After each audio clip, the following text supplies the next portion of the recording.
Hello friends, I hope आप सभी की तैयारी अच्छी चल रही होगी। आप मन लगा के अपना मेहनत कर रहे होंगे।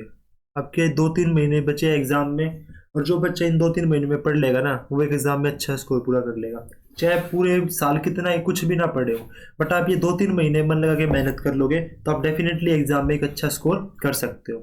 ठीक है, तो आपकी तैयारी को बूस्ट करने के लिए ही मैंने क्या किया, ये पीवाई की सीरीज स्टार्ट की है, जहाँ पे आपको सीबीएसई ने जितने भी पिछले 10 से 12 सालों में जितने भी क्वेश्चंस पूछे हैं ना प्रीवियस ईयर के, वो सब कंपाइल करके मैं आपको इस सीरीज के अंदर देने वाला हूँ, और आपको उनके बेस्ट सॉल्यूशंस मिलेंगे।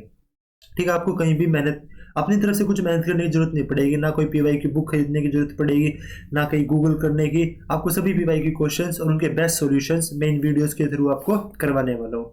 तो आप क्या करें, आपको जो भी कोई ऐसा क्वेश्चन दिखे जो आपको नहीं आता या फिर आपके लिए नया है, तो आप क्या करें, एक सेपरेट नोटबुक बना लें और उसमें उस क्वेश्चन को क्या करते चले, नोट करते चले, ताकि आपको रिवीजन करने में हेल्प मिले। ठीक है, और आप पहले खुद से सोल्व करने की कोशिश किया करो, वीडियो को पॉज करके पहले खुद से सोल्व करने की कोशिश करो क्वेश्चंस को, और फिर क्या करो, इसका सॉल्यूशन देखो। ठीक है, ऐसे ही क्या करोगे, आप अपना स्कोर देखोगे, आप एक दिन आपका बहुत अच्छा स्कोर आने लगेगा एग्जाम्स में, आप मॉक भी दोगे तो उसके अंदर। ठीक है, तो पीवाई क्यूज हमें पता है हमारे लिए बहुत ज़्यादा इंपॉर्टेंट होते हैं, तभी मैं आपको यहाँ पे सारे पीवाई क्यूज प्रोवाइड करवा रहा हूँ। उसी पीवाई क्यू सीरीज का ये हमारा लेक्चर नंबर 6 है, जिसके अंदर हम कुछ क्वेश्चंस जो प्रीवियस ईयर के वो करने वाले हैं। तो हमारा क्वेश्चन नंबर 1 क्या है, a line L passes through point -1, 3 and -2 and is perpendicular to both lines x by 1 is equals to y by 2 is equals to z by 3 and x plus 2 upon -3 is equals to y minus 1 upon 2 is equals to z plus 1 by 5। तो क्या करना है, एक ऐसी line की equation बतानी है जिसके पासिंग पॉइंट्स क्या दे रखे हैं, 1 -1 3 and 2 -2 and is perpendicular to both the lines, और इन दोनों लाइन्स के क्या है, परपेंडिकुलर है। तो किसी भी लाइन की जनरल इक्वेशन क्या होती है, वेक्टर फॉर्म में क्या इक्वेशन होती है, r is equals to a plus lambda b।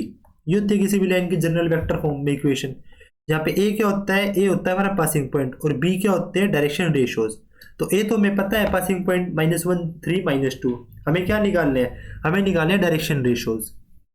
हमें दे रखा है जो लाइन है ना L, ये क्या है, इन दोनों लाइंस के क्या है, परपेंडिकुलर है। तो ये दोनों लाइंस है क्या क्या, पहले इनको लिख लेते हैं। एक लाइन है x by 1 is equals to y by 2 is equals to z by 3। ठीक है, और एक दूसरी लाइन क्या है, x plus 2 by -3 is equals to y minus 1 by 2 is equals to z plus 1 by 5। तो जो फर्स्ट लाइन है इसके डायरेक्शन रेशियोज क्या होंगे, डायरेक्शन रेशियोज देखूं अगर मैं फर्स्ट लाइन के, मैंने मान लिया ये a है, क्या होंगे, वेक्टर फॉर्म में नीचे वाले जो होते हैं ना 1 2 3 ये डायरेक्शन रेशियोज होते हैं। तो क्या हो जाएगा, 1 i cap plus 2 j cap plus 3 k cap. ऐसे ही जो दूसरी लाइन है उसके डायरेक्शन रेशियोज क्या होंगे, सेकेंड लाइन के मैं मान लेता हूँ डायरेक्शन रेशियोज को b से रिप्रेजेंट कर रहा हूँ, तो वेक्टर फॉर्म में क्या होंगे, -3 i cap plus 2 j cap plus 5 k cap. ये हमारे डायरेक्शन रेशियोज होंगे दोनों लाइंस के। अब मुझे क्या करना है, इस लाइन के डायरेक्शन रेशियोज निकालने हैं जो इन दोनों लाइन के क्या है, परपेंडिकुलर है। तो ऐसी लाइन के डायरेक्शन रेशियोज क्या होते हैं, तो मुझे ए निकालना है। ऐसी लाइन के डायरेक्शन रेशियोज कैसे निकालते हैं, जो दोनों लाइन है ना इनके डायरेक्शन रेशियोज का क्या हो जाएगा, क्रॉस प्रोडक्ट हो जाएगा। ठीक है, जब भी मैं इन दोनों लाइंस के डायरेक्शन रेशियोज का वेक्टर प्रोडक्ट या क्रॉस प्रोडक्ट करूंगा, तो मुझे इस वाली लाइन के क्या आ जाएंगे, डायरेक्शन रेशियोज पता लग जाएंगे। ठीक है, तो पहला काम क्या है मेरा, ए निकालने का। तो ए क्या होगा, मतलब direction ratios of line L क्या होंगे, ए क्रॉस बी। कैसे निकलेंगे ये, वेक्टर फॉर्म में आई कैप जे कैप और के कैप। ठीक है, अब देखो ए क्या है, ए है 1 2 एंड 3। ठीक है, ए क्या है 1 2 एंड 3, और बी क्या है -3 2 5, -3 2 एंड 5, ये है हमारे पास। ठीक है, अब मैं इसको कैसे सोल्व करूंगा, डिटर्मिनेंट सोल्व कर लूंगा, एक्सपेंडिंग अलोंग r1, रो 1 के अलोंग क्या कर रहा हूं, इसको एक्सपेंड कर रहा हूं, तो करूंगा तो यहाँ पे क्या आ जाएगा, आई कैप। ठीक है, अब ये और ये हट जाएंगे तो यहाँ पे क्या हो जाएगा, इसका 5 × 2 10 -3 × 2 क्या हो जाएगा 6। हाँ, यहाँ पे आएगा माइनस जे कैप। अब देखो ये वाली रो और ये वाली रो हट जाएगी, तो 5 × 1 क्या हो जाएगा 5, माइनस माइनस क्या हो जाएगा +9, 3 × 3 9, तो ये क्या हो जाएगा +9। ठीक है, और क्या हो जाएगा प्लस के कैप। के कैप में क्या होगा, ये हट जाएगा और ये हट जाएगा, तो क्या बचेगा 2 इंटू 1 2, माइनस माइनस प्लस 6। तो क्या आ गया मेरी ए की वैल्यू जो कि डायरेक्शन रेशियोज है लाइन L1 के, क्या आ गए 4i cap minus 14j cap plus 6 two 8 k cap. और मैं इसको क्या लिख सकता हूँ, इसमें से 2 कॉमन लेके लिख सकता हूँ, क्या आ जाएगा a is equal to 2i cap minus 7j cap plus 4k cap. ठीक है, तो मेरी इस लाइन की इक्वेशन क्या हो जाएगी, r is equal to a plus lambda B था, वेक्टर फॉर्म इक्वेशन बतानी है ना। a तो मेरा क्या निकल के आया है, देखो a निकल के आया है 2i cap minus 7j cap plus 4k cap, यह है a प्लस लैम्डा। b क्या है मेरा, देखो b क्या था, पासिंग पॉइंट, पासिंग पॉइंट क्या है -132, तो वेक्टर फॉर्म में क्या हो जाएगा इसका, पोजीशन वेक्टर लिखेंगे तो माइनस आई कैप प्लस क्या था देखो -1 3 -2, तो क्या हो जाएगा ए प्लस लैम्डा भी था ना, तो ये लैम्डा बी, अच्छा ये हमारा लैम्डा बी था। अच्छा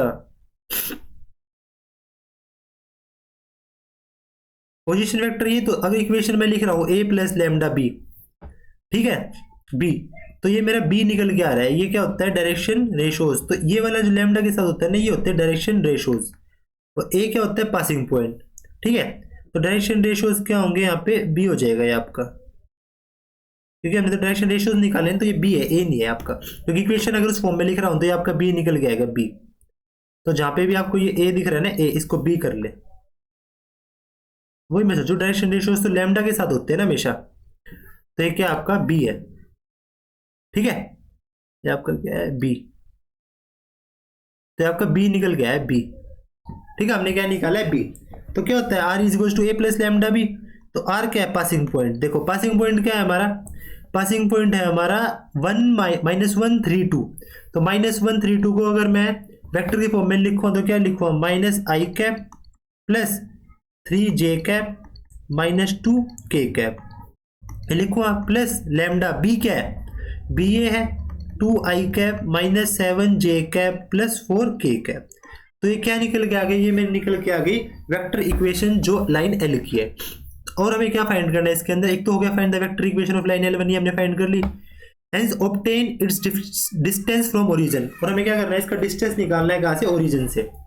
तो देखो अब इसका डिस्टेंस निकालते हैं, मैंने मान लिया मेरा ओरिजिन है O 0,0,0, ओरिजिन ये होता है, और इस लाइन का परपेंडिकुलर डिस्टेंस ओरिजिन से क्या होगा, लाइन क्या है देखो, लाइन है minus I cap plus 3j cap minus 2k cap, क्या है line, r is equals to minus I cap plus 3j cap minus 2k cap, ठीक है, प्लस लैम्डा, लैम्डा क्या है साथ 2i cap minus 7j cap plus 4k cap, तो क्या हो जाएगा 2i cap minus 7j cap plus 4, ये लाइन है। पासिंग पॉइंट क्या है लाइन का, देखो ये पासिंग पॉइंट है -1, -3, -2, ये क्या इस लाइन का पासिंग पॉइंट है। मैं मान लेता हूँ पासिंग पॉइंट क्या है मेरा, कुछ भी मान लो इसको, मैं ए ही है ना तो ए ही मान लेता हूँ। ठीक है, ये मेरा पासिंग पॉइंट है, तो मुझे निकालना है डिस्टेंस ओ ए। ठीक है, तो डिस्टेंस ओ ए कैसे निकलेगा, ओ ए डिस्टेंस निकालने का तरीका होता है, पहले क्या करेंगे ओ ए के क्या लिखेंगे, पोजीशन वेक्टर लिखेंगे ओ ए लाइन के। ठीक है, बट उसका क्रॉस प्रोडक्ट किसके साथ लेंगे, इस लाइन के डायरेक्शन रेशियोज के साथ जो हमारे बी है, अपॉन क्या लिखेंगे मैग्नीट्यूड ऑफ बी, ये करना है हमें।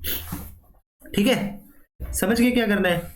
ठीक है, पहले हम निकाल लेते हैं ओ ए क्या है मेरा, देखो अब मैं पहले ओ ए निकाल लेता हूँ, पोजिशन वेक्टर ऑफ ओ ए क्या आएंगे x2 minus x1, position vector कैसे निकालते हैं किसी point, x2 minus x1, y2 minus y1, z2 minus z1, तो ये x1 y1 z1 है और ये नीचे x2 y2 z2 है, तो x2 माइनस x1 तो माइनस y1 माइनस 0, कोमा क्या हो जाएगा यहाँ पे 3 माइनस 0, कोमा क्या हो जाएगा -2, -0। तो ओ ए के पोजीशन वेक्टर क्या निकल के आएंगे यहाँ से, और इनके साथ आई कैप जे कैप और के कैप भी लगा देंगे आप, है ना, वो बाद में लगा लेंगे कोई नहीं, जब इसके अंदर लिखेंगे ना तब लगा लेंगे।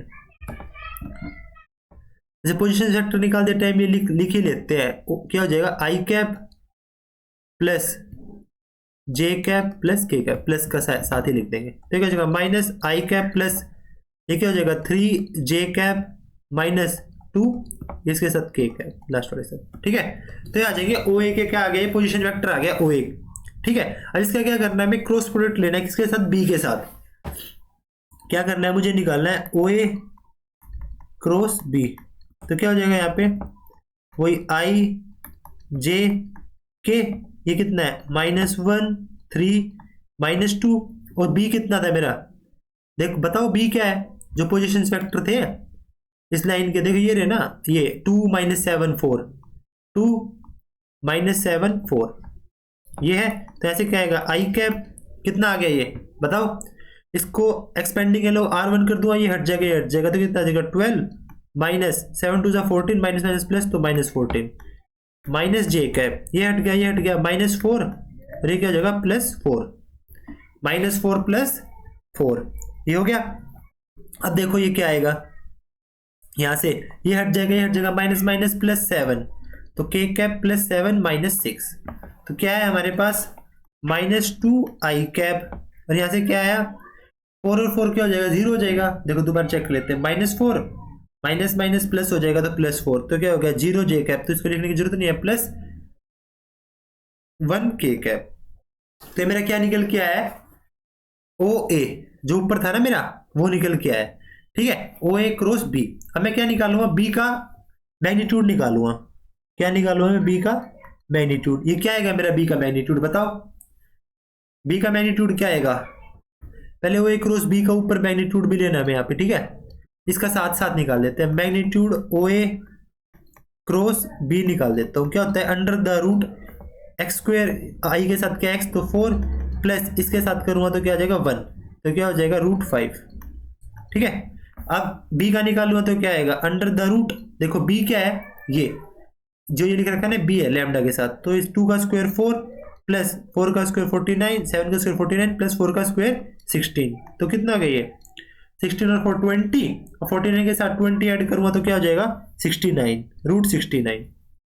ठीक है ना, तो डिस्टेंस ओ ए क्या आ जाएगा, देखो ओ ए क्या आ जाएगा, डिस्टेंस क्या था ओ ए का क्रॉस प्रोडक्ट बी के साथ उसका मैग्नीट्यूड अपॉन वेक्टर बी का मैग्नीट्यूड, ये कितना है √5 और ये कितना है √69 तो क्या हो जाएगा √5/69। समझ गए ना कैसे करना है इस क्वेश्चन को, डिस्टेंस का ये तरीका है निकालने का। तो पहले क्या किया, मुझे पता है किसी भी लाइन इक्वेशन वेक्टर फॉर्म में क्या होती है r = a + λb, a क्या है पासिंग पॉइंट है, b क्या है पोजीशन वेक्टर से उस लाइन के। तो इन दो इक्वेशंस दे रखी थी, इनके जो डायरेक्शन रेशियोज है उनका यूज करके मैंने क्या निकाल लिया, जो एल लाइन है ना उसके डायरेक्शन रेशियोज निकाल लिए, ये b हो जाएगा, b मान है ना मैंने यहाँ पे तो इसलिए b लिखेंगे। डायरेक्शन रेशियोज कैसे लिखेंगे, b = a क्रॉस b, अगर उनका क्रॉस प्रोडक्ट कर दो तो इसके डायरेक्शन रेशियोज आ जाएंगे। ठीक है, तो मैंने क्रॉस प्रोडक्ट कर दिया, डिटरमिनेंट निकालना होता है क्रॉस प्रोडक्ट के अंदर, डिटरमिनेंट निकालने के बाद b की वैल्यू आ गई। ठीक है, तो r के अंदर पुट कर दी, r = a मुझे पता ही है पासिंग पॉइंट क्या थे प्लस λb, यहाँ से मेरी वेक्टर फॉर्म में इक्वेशन आ गई। उसके बाद मैंने क्या किया, डिस्टेंस निकाल लिया पॉइंट o का a से। तो डिस्टेंस निकालने का क्या फॉर्मूला है, ओ ए जो इसके पोजीशन वेक्टर उसका क्या क्रॉस प्रोडक्ट बी के साथ जो पोजीशन वेक्टर से इस लाइन के upon position vector direction ratios है जो इस लाइन के अपॉन जो डायरेक्शन रेशियोज उनका मैग्नीट्यूड, तो ऊपर वाले का मैग्नीट्यूड अपॉन इसका मैग्नीट्यूड को हमने क्या कर दिया डिवाइड कर दिया, तो हमारा क्या आ गया डिस्टेंस निकल के आ गया। ठीक है, अब सेकंड क्वेश्चन पे चलते हैं। सेकंड क्वेश्चन देखो क्या है, सेकंड क्वेश्चन हमारा इंटीग्रेशन का है। हमें क्या करना है cos x dx upon 1 + sin x और 4 + sin x को क्या करना है इंटीग्रेट करना है। देखो इसके अंदर हम क्या करेंगे पार्शियल फ्रैक्शन का यूज करेंगे। कैसे, मैं मान लेता हूं लेट sin x = z, अगर sin x को z मान लो तो ऐसे डिफरेंशिएशन करो तो क्या आ जाएगा cos x dx = dz आ गया मेरा, ऐसे निकल के आया। अब वैल्यू पुट कर दो। अब देखो पहले लिमिट चेक कर लेते हैं, जब भी मेरा x 0 होगा तो sin 0 0 होता है, तो वहां से z क्या आएगा 0। जब भी मेरा x π/2 होगा, देखो ये क्या है x की वैल्यूज है, अब मैं z की फॉर्म में कन्वर्ट कर रहा हूँ, x π/2 होगा तो sin π/2 क्या होता है 1, तो z क्या आ जाएगा 1। लिमिट्स हो गई चेंज, अब पुट कर देते, देखो इंटीग्रेशन करना है इसका i, तो क्या हो जाएगा 0 से 1, अब क्या हो जाएगा 0 से 1 कोस एक्स डी एक्स की जगह क्या लिख दूंगा, डी जेड अपॉन ये क्या हो जाएगा 1 plus Z upon 4 plus Z. अब मैं क्या करता हूँ, इसका इंटीग्रेशन करता हूँ बाय पार्शियल फ्रैक्शन। तो क्या करेंगे, जो ये है ना हमारा अंदर वाला, पहले इसको सोल्व कर लेते हैं, इसको करते हैं सोल्व, ठीक है, अलग से। चलो इसको सोल्व कर लेते हैं एक बार।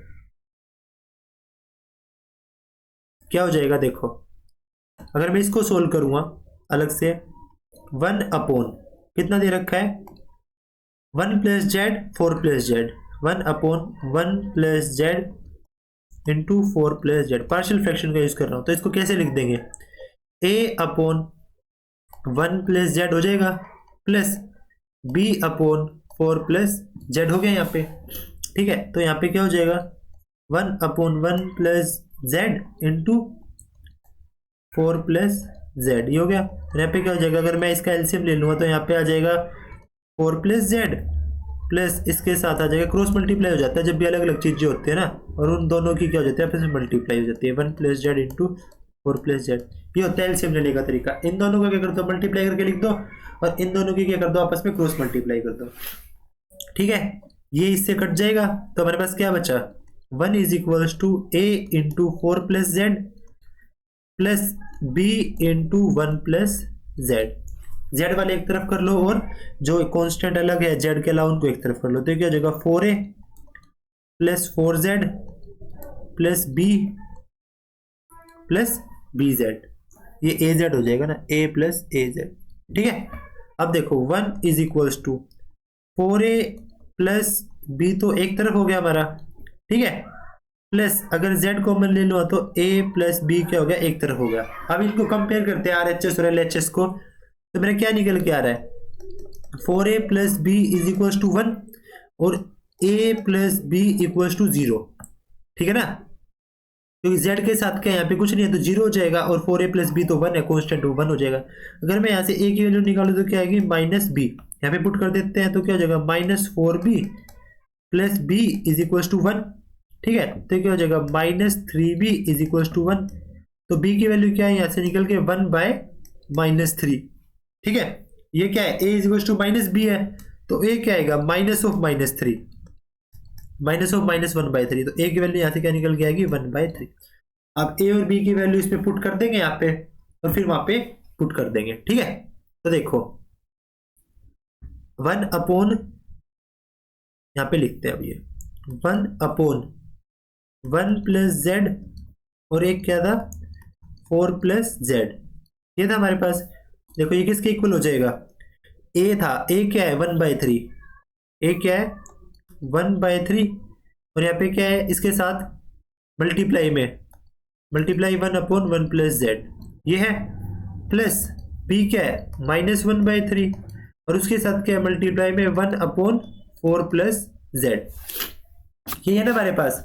अब क्या करेंगे, दोनों तरफ इंटीग्रेट कर देंगे विद रिस्पेक्ट टू जेड, तो क्या हो जाएगा, अब मैं इंटीग्रेट कर दूंगा दोनों तरफ विद रिस्पेक्ट टू जेड, तो ये क्या आ जाएगा, यहाँ पे आ जाएगा इंटीग्रेशन डी जेड हो जाएगा ऊपर upon 1 plus Z into 4 plus Z, और हमारी जो लिमिट्स है वो तो चलती रहेंगी 0 से 1। अब मैंने क्या कर दिया उसके अंदर पुट कर दिया जो मुझे निकालना है ना। इसकी जगह क्या लिख दूँ मैं यहाँ पे सेपरेट करके 1 बाई 3 तो आगे आ जाएगा, 0 से 1 यहाँ पे करना है 1 प्लस जेड का डी जेड, प्लस अलग अलग इंटीग्रेट कर रहा हूँ मैं, यहाँ पे जगह माइनस 1 बाई 3 और क्या आ जाएगा b माइनस 1 बाई 3 था ना, तो 1 upon 4z 4 plus Z D Z.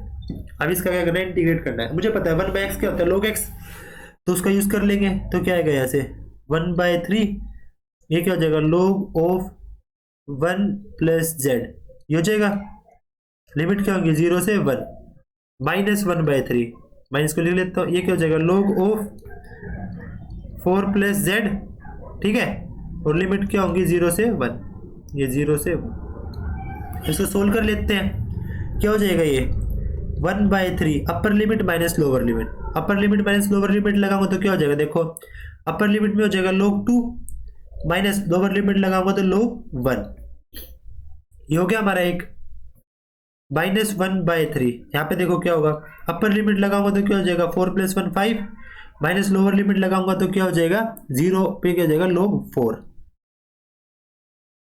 ठीक है, इतना समझ में आ गया, यहाँ तक तो कोई दिक्कत नहीं होगी। अब देखो अब क्या करेंगे, अब माइनस होता है, सॉरी माइनस लोअर लिमिट।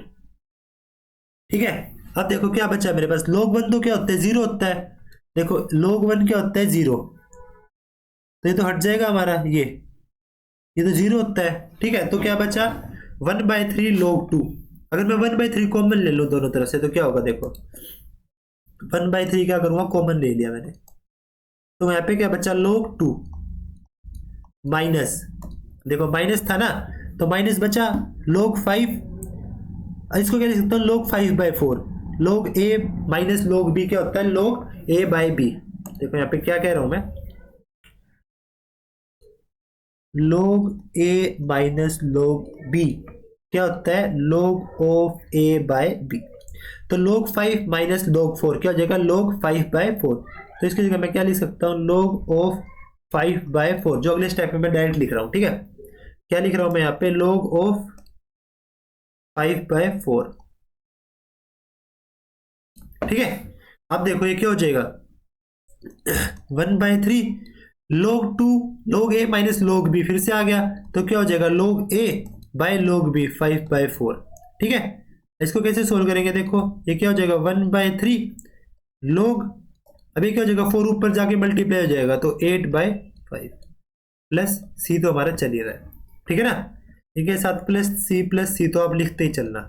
ठीक है, तो क्या आ जाएगा हमारा, इसका इंटीग्रेशन आ जाएगा 1/2 log 8/5 प्लस सी। समझ गए कैसे करना है इस क्वेश्चन को। हमने क्या किया, इसके अंदर पार्शियल फ्रैक्शन का यूज किया है। ठीक है, बहुत ही इजी क्वेश्चंस होते हैं, पार्शियल फ्रैक्शन से दिख जाते हैं हमें, एक का डिफरेंशिएशन ऊपर होगा तो वहां पे जेड की वैल्यू पुट करके dz, और फिर क्या करेंगे ए बाय फर्स्ट टर्म लिख लेंगे प्लस बी बाय ये लिख लेंगे 4 + z, फिर उनका क्या कर देंगे, एलसीएम लेके सोल्व करके और बी की वैल्यू निकाल के पुट कर देंगे अलग अलग, फिर उनका क्या कर देंगे, अलग अलग इंटीग्रेट कर देंगे। ठीक है, फिर क्या हो जाएगा, इजीली सोल्व होकर इसका ये आंसर आ गया। समझ गए ना। अब थर्ड क्वेश्चन देखते हैं क्या है। थर्ड क्वेश्चन है प्रोबेबिलिटी से, from a card from a pack of 52 playing cards is lost. ठीक है, from the remaining cards 2 cards are drawn at random without replacement and found to be both aces, find the probability that the lost card being an ace।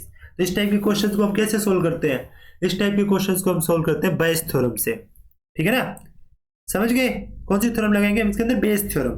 तो Bayes theorem क्या होती है, लिख लेते हैं, चलो पहले क्या क्या है। देखो मैं मान लेता हूं इवन को मान लेता हूं मैं, मुझे क्या बताना है इसके अंदर कि हमारा एक कार्ड लॉस्ट हुआ है। ठीक है, हमें बताना है कि जो लॉस्ट कार्ड था ना वो एस है, उसकी प्रोबेबिलिटी बतानी है, और हम दो दो करके क्या कर रहे हैं, कार्ड्स निकाल रहे हैं एट रैंडम और विदाउट रिप्लेसमेंट। तो मैं मान लेता हूं जो इवन है ना मेरा क्या है, लॉस्ट कार्ड इज एस,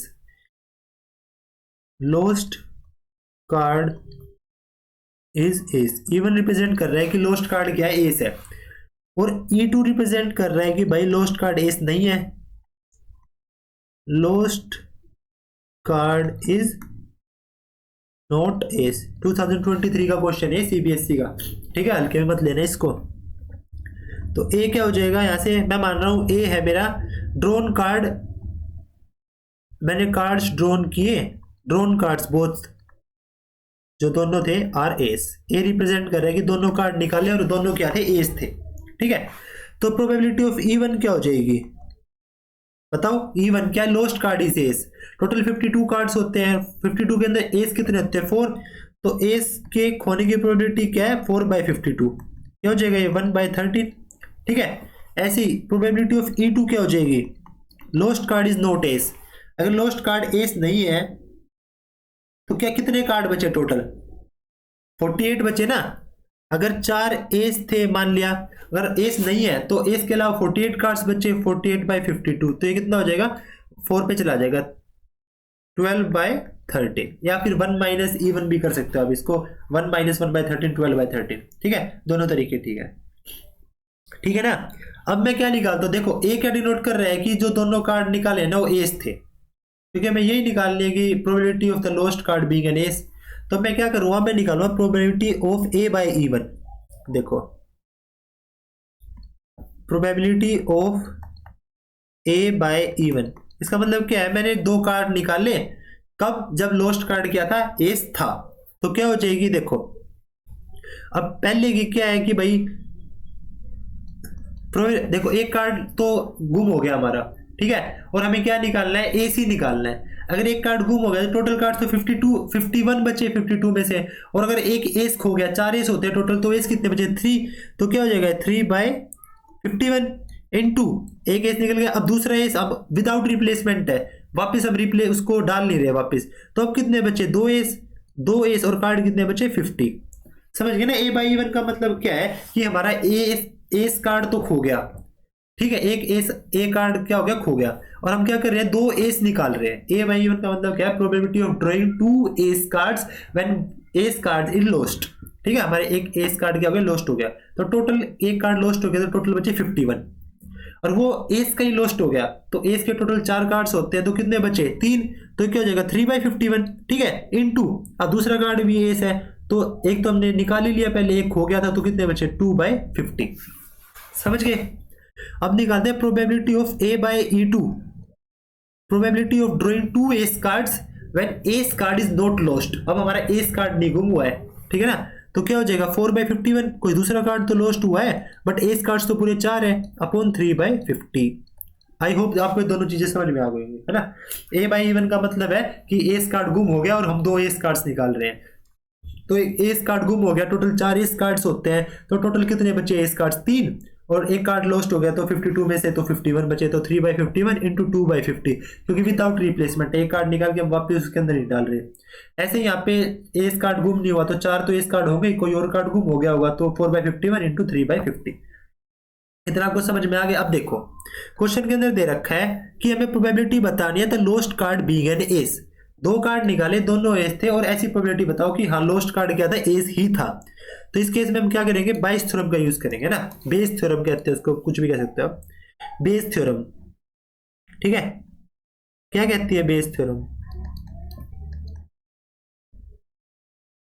मैं निकालूंगा probability of drawing a card when the lost card is S, तो प्रोबेबिलिटी ऑफ इवन बाय ए निकाल लेंगे हम, ठीक है ना, कि हमारा एस का कार्ड ही गुम हुआ था और हमने क्या किया, दोनों ही एस के कार्ड निकाल लिए। Probability of E one by A क्या होती है, ये probability of A by E one into probability of E one, ठीक है, upon probability of A by E one into probability of E one plus probability of A by E2 into probability of E2। ऐसे करते हैं, ठीक है।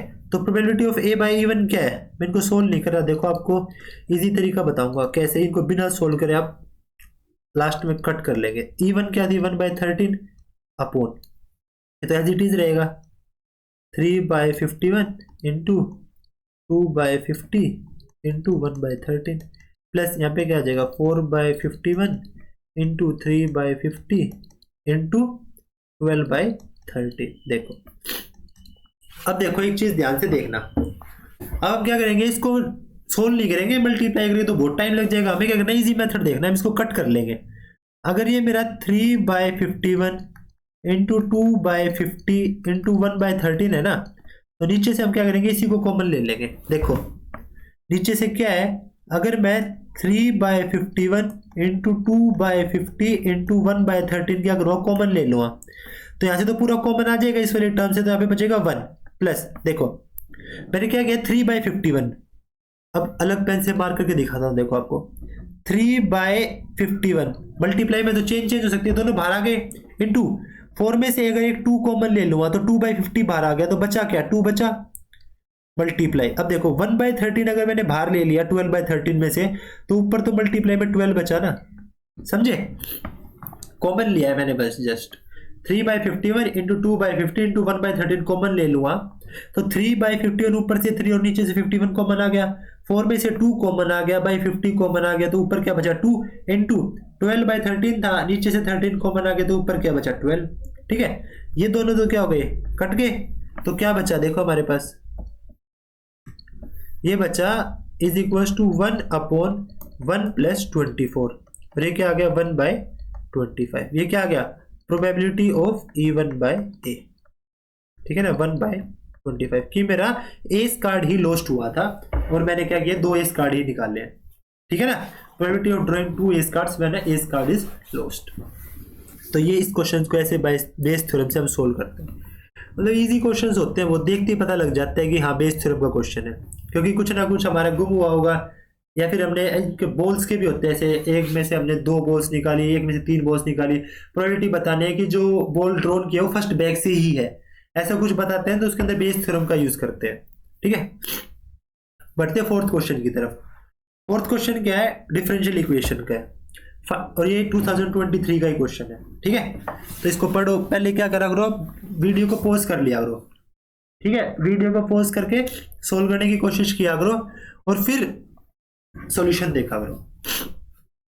ठीक है ना, देखो क्या दे रखा है, find the particular solution of the differential equation x dy by dx plus x cos square y by x equals to y। देखो पहले पता लगाते हैं कि इक्वेशन है किस टाइप की। ये क्या है, x dy by dx is equals to, अगर मैं इसको उस तरफ ले जाऊं y, ये इसके साथ प्लस में था ना यहाँ पे, तो उस तरफ जाके क्या हो जाएगा, minus x cos square y by x, ऐसे हो जाएगा। अब देखो यहाँ पे x को क्या करता हूँ, उस तरफ ले जाता हूँ, तो दोनों से डिवाइड हो जाएगा ना, मल्टीप्लाई में इस तरफ, तो यहाँ पे dy by dx क्या हो जाएगा, y minus x cos square y by x हो गया यहाँ पे अपॉन x। अब x को अलग अलग सेपरेट कर लेंगे, तो यहाँ पे तो आ जाएगा y बाई एक्स माइनस, यहाँ पे क्या हो जाएगा, कट जाएगा x से x, क्या बचेगा, कोस स्क्वायर y बाई एक्स। तो मेरा dy बाई dx क्या है, यहाँ से dy by dx is equals to y by X minus cos square y by X. अब देखो हमें किस टाइप की इक्वेशन दिख रही है, अगर इसको ध्यान से देखो तो हमें क्या दिख रहा है, एक होमोजीनियस इक्वेशन दिख रही है। क्यों, अगर मैं x की जगह एक ax पुट करता हूँ, y की जगह अगर मैं a y पुट करूँगा ना, तो इक्वेशन सेम आएगी निकल के, पुट करके देख लेना। ठीक है, अगर यहाँ पे a y पुट करोगे, यहाँ पे ax पुट करोगे तो a से a कट जाएगा, ऐसे अगर यहाँ पे a y और ax पुट करोगे तो a से a कट जाएगा, तो सेम इक्वेशन बन जाएगी। तो ऐसी इक्वेशंस को हम क्या कहते हैं, होमोजीनियस इक्वेशंस।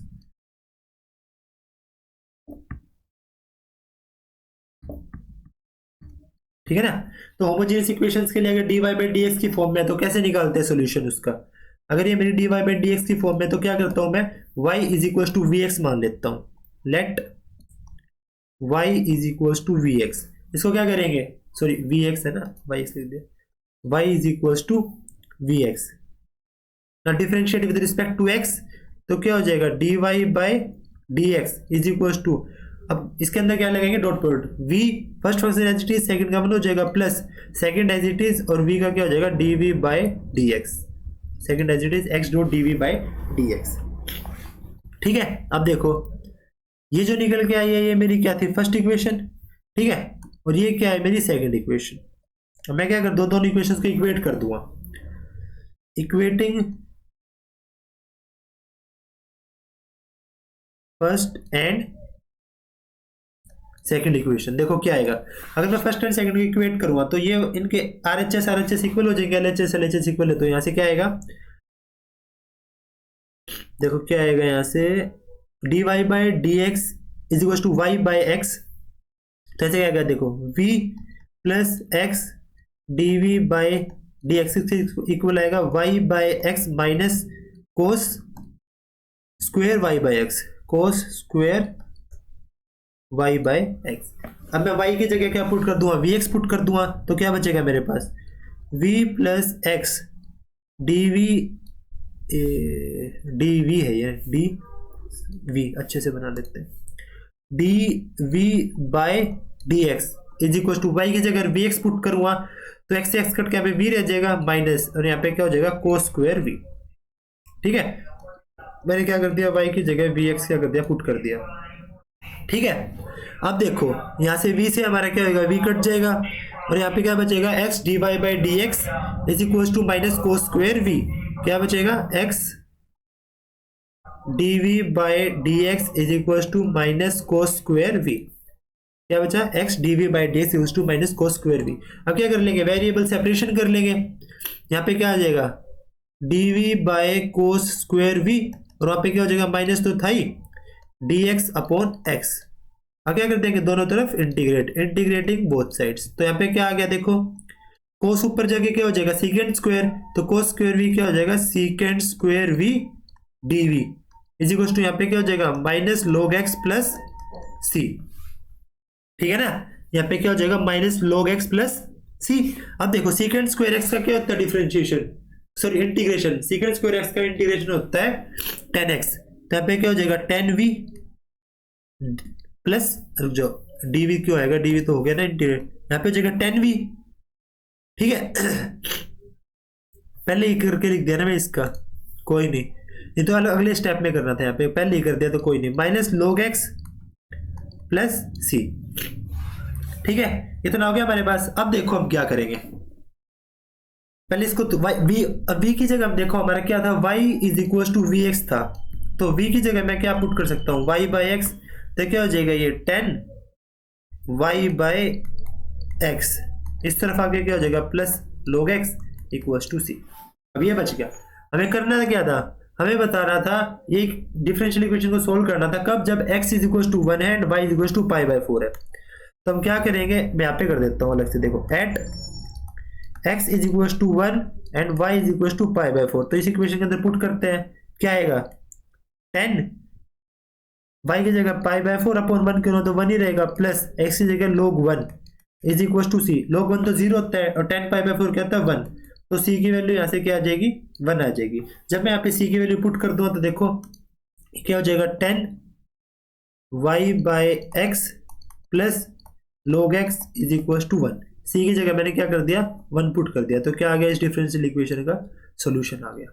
ठीक है ये भी एक इजी क्वेश्चन था, बस आपको पता होना चाहिए ये डिफरेंशियल इक्वेशन किस टाइप के होमोजीनियस इक्वेशन है और आपको होमोजीनियस इक्वेशन का सॉल्यूशन करना आना चाहिए। अगर dy बाई डी की फॉर्म में होती है तो हम क्या करते हैं y is equal to we X, अगर ये dx बाई डी की फॉर्म में होती है तो हम क्या पुट करते हैं x is equal to V Y, उल्टा हो जाता है।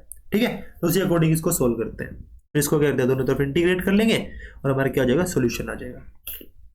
ठीक है ना, बढ़ते अगले क्वेश्चन की तरफ। हमारा फिफ्थ क्वेश्चन देखो, फिफ्थ क्वेश्चन क्या है, ये 2014 का क्वेश्चन है बट ये क्या है बहुत ही इंपॉर्टेंट क्वेश्चन है। ठीक है इसलिए मैंने क्वेश्चन लिया है, ये मैं सोचना 2014 का तो अब इंपॉर्टेंट नहीं होगा, 10 साल हो गए, हमें 10 से 12 साल के जितने भी इंपॉर्टेंट PYQs है ना सभी करके जाने एग्जाम में। ठीक है ना, और ये बहुत ही इंपॉर्टेंट क्वेश्चन है ये। इसके अंदर देखो हमें क्या दे रखा है, हमें एरिया निकालना है जो इस सर्कल के और इस लाइन के अंदर क्या हो रहा है बाउंड हो रहा है, फर्स्ट क्वाड्रेंट भी लेना है एक्स एक्सिस का।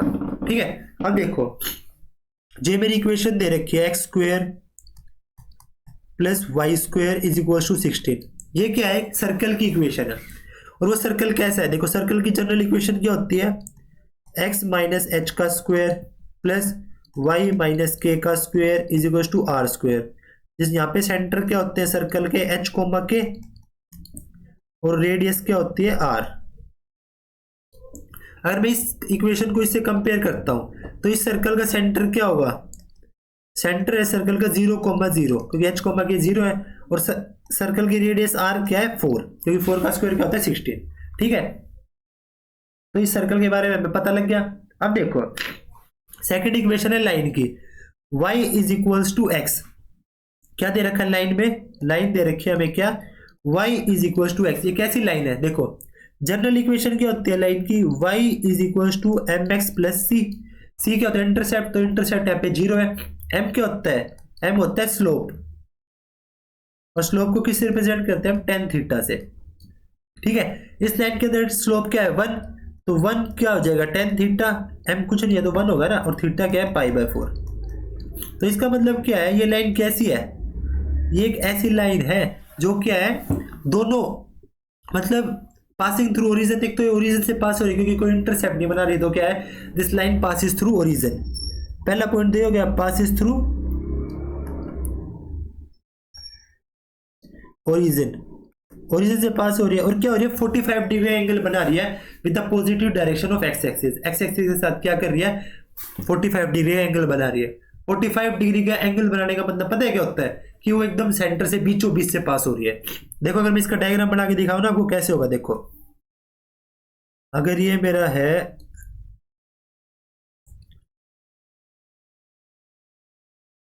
देखो ये को अगर मेरा एक्स एक्सिस है और ये मेरा वाई एक्सिस है, तो सर्कल तो ऐसे है जिसकी रेडियस क्या है 4, तो मैंने ये सर्कल बना लिया जिसकी रेडियस क्या है 4 है।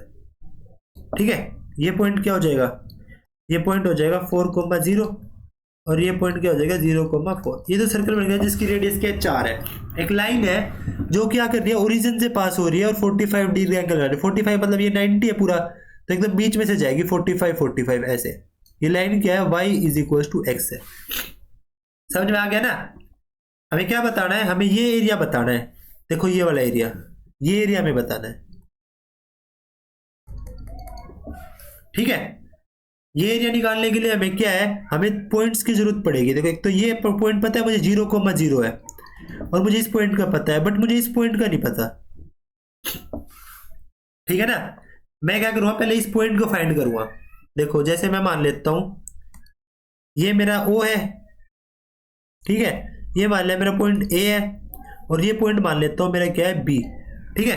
और मुझे ये पॉइंट चाहिएगा, यहां से एक परपेंडिकुलर इसके ऊपर ड्रॉ कर लेंगे, ठीक है। एक मिनट अच्छे से कर लेता हूँ एक बार। देखो क्या करेंगे, यहां से मैं एक परपेंडिकुलर ड्रॉ कर लेता हूँ इसके ऊपर ऐसे। ये परपेंडिकुलर मैंने ड्रॉ कर लिया और इस पॉइंट को मैं क्या मान लेता हूँ, कोई भी P पॉइंट मान लेता हूँ, ठीक है।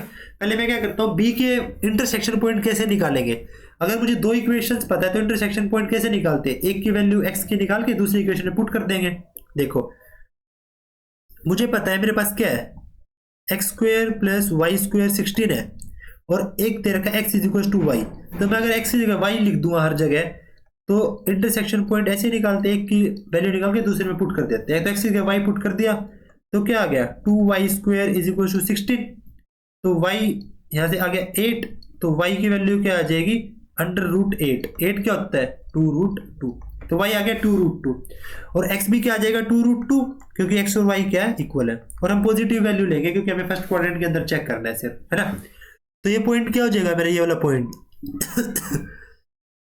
ये पॉइंट B क्या हो जाएगा 2√2, ठीक है ना। अब हम क्या करते हैं, शेडेड रीजन का एरिया निकालते हैं, ठीक है। देखो कैसे निकाल लेंगे, रिक्वायर्ड एरिया क्या हो जाएगा मेरा RED होता है ना, स्पेलिंग भी गलत हो गई है। देखो क्या होगा REQUIRED, रिक्वायर्ड एरिया क्या होगा। रिक्वायर्ड एरिया अगर देखो मैं निकाल दूं एरिया ऑफ किसका, जो मुझे एरिया दे रखा है इसका, ये वाला OBP का, है ना। अगर मैं OBP का एरिया निकाल के किस में ऐड कर दूं, एरिया ऑफ ABPA, है ना, या फिर यहां से BAPA, इस पूरे का BAPA इसका एरिया, इन दोनों का एरिया ऐड कर दूंगा तो रिक्वायर्ड एरिया आ जाएगा मेरे पास। क्यों, अब देखो कैसे निकालेंगे। ये क्या है मेरा, अगर मैं जीरो से यहां से जीरो से लेके यहां तक, ये क्या है ये पॉइंट 2√2,0 है ना, एक्स एक्सिस पे चेक कर रहा हूं 0,2√2। अगर मैं जीरो से लेके 2√2 तक जाऊं और लाइन के y ऑफ लाइन को मैं क्या कर दूं इंटीग्रेट कर दूं, क्योंकि मैं अगर x के पॉइंट ले रहा हूं ना तो इक्वेशन किसकी फॉर्म में लिखूं x की फॉर्म में, तो y निकाल के x की फॉर्म में इक्वेशन लिख दूंगा। y ऑफ लाइन को अगर मैं इंटीग्रेट कर दूं dx with respect to x plus, अब मैं जाऊं 2√2 से 4 पे, यहां से 2√2 से 4 पे, और क्या कर दूं, जो कर्व है ना, कर्व जो हमारा सर्कल का कर्व है सॉरी, जो मेरे सर्कल का कर्व है इसको क्या कर दूं इंटीग्रेट कर दूं। यहां पे क्या लिखूं y of curve with respect to x, क्या कर दूं इसको इंटीग्रेट कर दूंगा तो मेरा क्या आ जाएगा टोटल एरिया आ जाएगा इसका, ठीक है ना। अब अगर x के ये लेके चल रहे हैं ना वैल्यूज, जो इंटीग्रल की वैल्यूज x की फॉर्म में लेके चल रहे हैं तो इक्वेशंस भी x की फॉर्म में लिखेंगे। y ऑफ लाइन का मतलब क्या है, मुझे equation y is equal to निकालनी है तो मतलब x की फॉर्म में इसको लिखना है यहाँ पे, ठीक है ना। तो क्या हो जाएगा, ये देखो एरिया क्या आ जाएगा 0 से 2√2, y ऑफ लाइन क्या है x dx, क्योंकि y is equal to x था, प्लस अब मैं जाऊंगा 2√2 से 4, ठीक है। ये निकाल लेते, देखो यहाँ पे निकाल देता हूँ। यहाँ पे अगर मेरा X square plus Y square is equal to क्या है 16 है, तो यहाँ से वाई स्क्वेयर की वैल्यू क्या आएगी 16 माइनस एक्स स्क्वेयर आ जाएगी, 16 माइनस एक्स स्क्वेयर, और वाई क्या हो जाएगा √16 माइनस एक्स स्क्वेयर, ठीक है ना। ये पुट करूँगा मैं वहाँ पे तो क्या हो जाएगा ये y is equal to √16 minus X square dx। यहाँ तक किसी को कोई दिक्कत नहीं होनी चाहिए, आ गया ना सबको समझ में, ठीक है। अब देखो x का तो सिंपल इंटीग्रेशन क्या हो जाएगा, एक्स स्क्वायर बाई टू। और इसका डिफरेंशिएशन कैसे, इंटीग्रेशन कैसे करेंगे हम, हमारे पास एक आइडेंटिटी होती है। क्या आइडेंटिटी होती है, देखो यहाँ पे मैं आइडेंटिटी लिखता हूँ जिसका हम यूज करेंगे इस क्वेश्चन के अंदर। इंटीग्रेशन करना है मुझे किसका, A square minus x square का। ए क्या है, कॉन्स्टेंट है with respect to X D X. तो क्या होता है ये X by two under the root A square minus x square as it is, plus A square by two sine inverse X by A plus C. इस identity का आप क्या करेंगे यहाँ पे यूज करने वाले हैं, ठीक है ना। तो आपको ये सारी आइडेंटिटीज, सारे फॉर्मुलेस पता होना चाहिए, तभी आप इंटीग्रेशन कर पाओगे। ये नहीं कि आपको इंटीग्रेशन करना आता है तो आप किसी का भी कर लोगे, तो आपको ये फॉर्मुलेस भी पता होना चाहिए। ये 3 ऐसे फॉर्मुलेस होते हैं और 6 और होते हैं हमारे पास 1 अपॉन करके। वो ये 9 जो आइडेंटिटीज होते हैं ना बहुत ज्यादा इंपॉर्टेंट है इंटीग्रेशन के अंदर। तो क्या हो जाएगा यहाँ से, एक्स का क्या हो जाएगा, एक्स स्क्वायर बाय 2 और लिमिट हो जाएंगी 0 से 2√2 प्लस, अब देखो इसका यहाँ पे क्या है x बाय 2, तो मैं लिख लूंगा यहाँ पे x by 2 under the root 16 minus x square, तो एज इट इज रहेगा, plus A square by 2, A square मतलब 16, यहाँ पे 4 का स्क्वायर होगा ना, 4 स्क्वायर माइनस एक्स स्क्वायर, तो ए स्क्वायर मतलब 16 by 2 sine inverse X by A, sine inverse X by A क्या है 4 है, ठीक है, प्लस सी तो रहेगा ही, और यहाँ पे क्या हो जाएगा 0 2√2 से 4, ये लिमिट हो गई। अब हम क्या करेंगे, लिमिट्स अप्लाई कर देंगे, upper limit minus lower limit. देखो अप्लाई कर देते हैं। अगर मैं x की जगह 2√2 करता हूं तो यहाँ पे क्या हो जाएगा 2√2 का square by 2 minus lower limit तो हो जाएगी 0 प्लस, यहाँ पे देखो अगर मैं x की जगह 4 पुट करूंगा अपर लिमिट, तो यहाँ पे ये क्या हो जाएगा 4 पुट करूंगा तो 0 हो जाएगा ना, ये वाले देखो x का स्क्वायर क्या हो जाएगा 16, तो 16 माइनस 16 0 हो गया अपर लिमिट में, ठीक है। और ये फिर बचेगा क्या है यहाँ पे 16 बाय 2, ये होता है 8 साइन इनवर्स 4 बाय 4 जो होता है 1 माइनस लोअर लिमिट करूंगा तो देखो क्या आएगा, एक्स की जगह क्या पुट करना है 2√2 by 2 under the root 16 minus x square, 2√2 का स्क्वायर क्या होता है 8 माइनस, क्यों माइनस माइनस बाहर आ जाएगा माइनस हो जाएगा, लोअर लिमिट पुट करो तो क्या जाएगा 16 बाय 2 तो 8 होता है साइन इनवर्स, ये क्या हो जाएगा 2√2 बाय 4। अब मुझे क्या करना है, इसको सोल्व करना है, ठीक है।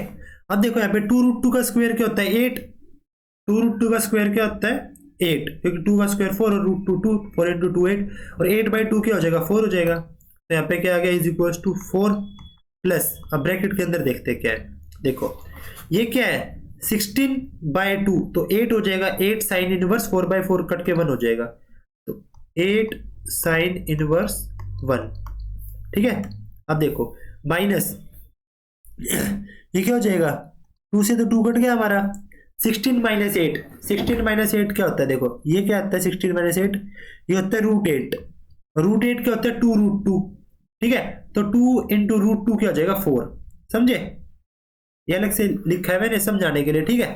तो 2 रूट यहाँ पे √8 बाहर आएगा, √8 के √2 से मल्टीप्लाई करें तो 16 हो जाएगा, तो क्या हो जाएगा 4, तो यहाँ पे क्या हो जाएगा -4, ठीक है। अब देखो यहाँ पे क्या हो जाएगा मेरा इस वाले के अंदर, हाँ ये तो 8 हो गया। अब देखो यहाँ पे 16 बाय 2 8 है, यहाँ से 2 2 जा 4 और 2 से √2 को काटो तो 1 बाय √2, तो क्या हो जाएगा -8 साइन इनवर्स, हो जाएगा -8 साइन इनवर्स 1 बाय √2, ये हो जाएगा, ठीक है ना। यहां तक किसी को कोई कंफ्यूजन नहीं होनी चाहिए, ठीक है। सोल्व करके देख लेना यही आएगा ना, तो ये क्या हो जाएगा 4 प्लस 8 इंटू साइन इनवर्स 1 क्या होता है पाई बाय 2, 90 पे होती है ना 1, तो ये -4 -8 इंटू 1 बाय √2 किस पे होता है 45 पे, तो ये क्या हो जाएगा पाई बाय 4, ठीक है। तो देखो 4 से तो 4 कट गया हमारा 0 हो गया, ये क्या हो जाएगा 2 से काटो तो 4 पाई माइनस इससे इसको काटो तो क्या हो जाएगा 8 को इससे काटो तो 2 पाई, 8 पाई बाय 4 क्या हो जाएगा 2 पाई, तो क्या आ जाएगा आंसर 2 पाई। तो area bounded by the curve क्या आ गया 2 पाई, समझिए ना कैसे किया मैंने। ये सर्कल की इक्वेशन थी जिसका सेंटर क्या था 0 0, रेडियस क्या थी 4, तो ये बना ली। y = x का मतलब क्या है जो ऐसी लाइन की इक्वेशन जो एक्स एक्सिस के साथ क्या बना रही है, 45 डिग्री एंगल बना रही है। तो y equal to X draw कर लिया, तो हमें एरिया निकाला था पॉजिटिव एक्स एक्सिस के साथ। तो हमने क्या किया, इंटरसेक्शन पॉइंट निकाला, पहले लाइन को कर लिया 0 से 2√2 और फिर 2√2 से 4 क्या कर लिया, कर्व का इंटीग्रेट कर लिया और दोनों को ऐड कर दिया, तो हमारा क्या आ गया, यहाँ से रिक्वायर्ड एरिया आ गया। ठीक है, इजी क्वेश्चन था ना। अब बढ़ते हैं अगले क्वेश्चन की तरफ। 2017 के अंदर ये क्वेश्चन आया हुआ है। ठीक है, क्वेश्चन क्या है, two tailors A and B earn 150 rupees and 200 rupees per day. दो टेलर हैं, एक ए कमाता है 150 रुपीज और बी क्या करता है 200 रुपीज कमाता है respectively. A can stitch 6 shirts and 4 pants while B can stitch 10 shirts and 4 pants per day. From a linear programming, LP का क्वेश्चन है, to minimize the labor cost at least 60 shirts and 32 pants. हमें क्या करना है, कम से कम 60 shirts और 32 pants बनानी है और क्या करना है, कॉस्ट को मिनिमाइज करना है और क्या करना है, find the minimum labour cost. और हमें मिनिमम लेबर कॉस्ट भी इसके अंदर क्या करनी है, फाइंड आउट करनी है। ठीक है, क्वेश्चंस को दोबारा रीड करो एक बार। देखो मैं क्या करता हूँ, इसके अंदर आपके लिए टेबल बना के इसको क्या करता हूँ, सोल्व करता हूँ।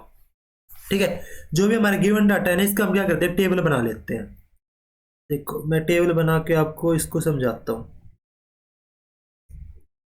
फिर आपको ये इजीली क्या है समझ आ जाएगा। एक ये हो गया हमारा बॉक्स, ये हो गया हमारा टेलर बी का, एक और बना लेते हैं। ठीक है, यहाँ पे लिख देंगे शर्ट्स और यहाँ पे लिख देंगे हम पैंट्स। ठीक है, और एक लेबर कॉस्ट का और बना लेते हैं ऐसे।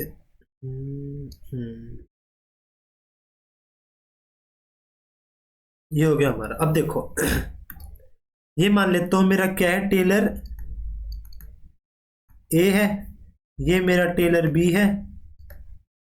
ठीक है, और यहाँ पे जो हमारी मिनिमम रिक्वायरमेंट्स है वो लिख देता हूँ, मिनिमम रिक्वायरमेंट्स।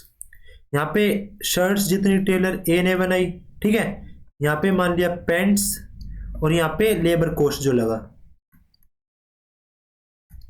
अब देखो क्वेश्चन के अंदर दे रखा है दो टेलर है ए और B.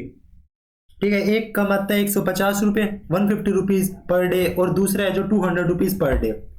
A can stitch 6 shirts, तो ए कितनी है 6 शर्ट्स बनाता है एंड 4 पैंट्स लिख दिया। B can stitch 10 shirts and 4 pants per day, 10 shirts and 4 pants per day.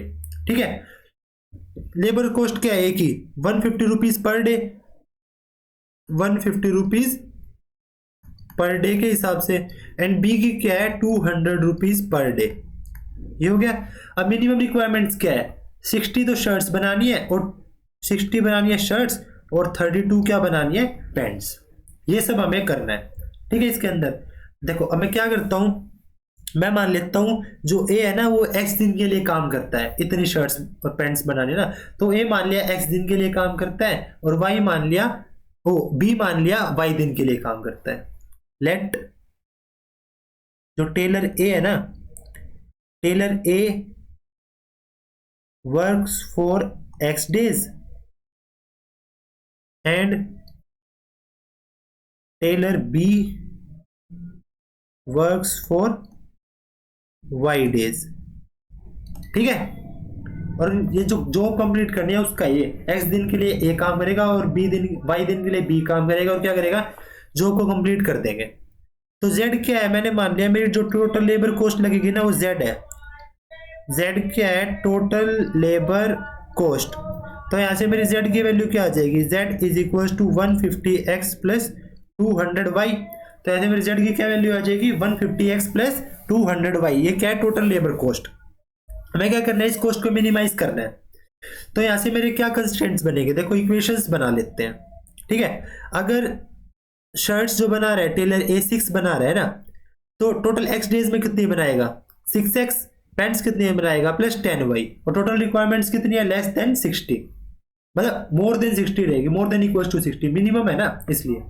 देखो इसकी इक्वेशंस बना के दिखाता हूं कैसे बनेगी। देखो टेलर ए 6 शर्ट्स बना रहा है तो x दिन में 6x बनाएगा, प्लस एक दिन में 10 पैंट्स बनाता है तो y दिन में कितने बनाएगा 10y, और ये कितनी होनी चाहिए more than equal to 60। Total requirements कितनी है देखो टोटल रिक्वायरमेंट्स कितनी है शर्ट्स की, 60 है। अगर टेलर ए एक दिन में 6 शर्ट्स बना रहा है, बी एक दिन में 10 बना रहा है, तो 10 वाई हो जाएगा। टोटल कितनी है 60। कम से कम तो 60 बनानी है, 60 से ज्यादा भी बना सकते हैं, तो कम से कम तो 60 होनी चाहिए, तो इक्वल्स टू 60 हो जाएगा, और उससे ज्यादा भी हो सकते हैं। तो इसको हम कैसे लिखेंगे, मोर देन इक्वल्स टू 60। तो ऐसे मेरा क्या आ जाएगा, अगर मैं यहाँ से 2 कॉमन ले लूँ तो हो जाएगा 3x plus 10y, 3x plus 10y greater than equals to 30। ये होगी एक इक्वेशन।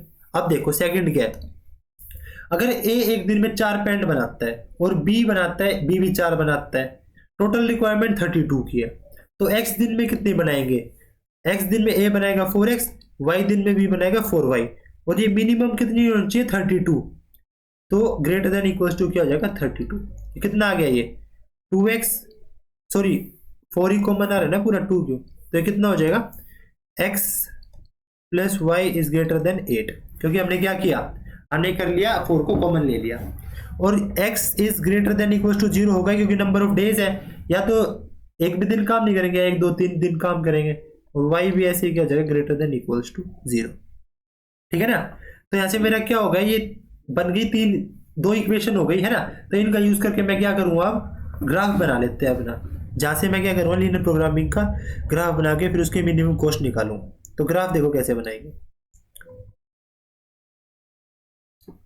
ठीक है। अब देखो मेरी इक्वेशन है 3x प्लस 10y, इसको मान लेते हैं इक्वल्स टू 30। इक्वेशन क्या है 3x प्लस, ये इक्वेशन देख रहा हूं first, 10y is equals to 30। मैं यहां से अगर इसके ग्राफ के पॉइंट्स बनाऊं, ड्रॉ करूं इस लाइन को, तो क्या होगी देखो, 2 ही पॉइंट्स लूंगा मैं, एक बार ले लिया एक्स वाई, अगर मेरा x 0 है तो y क्या आएगा 3, अगर मेरा y 0 है तो x क्या आएगा 10। ठीक है, दिखाना ये 5 हो जाएगा ना। अगर मैं यहाँ से, ये मैंने 10 गलत लिख दिया, अगर मैं यहाँ से 2 कॉमन लूँगा तो मेरा क्या हो जाएगा 3x प्लस 5, ये तो ध्यान ही दिया ना।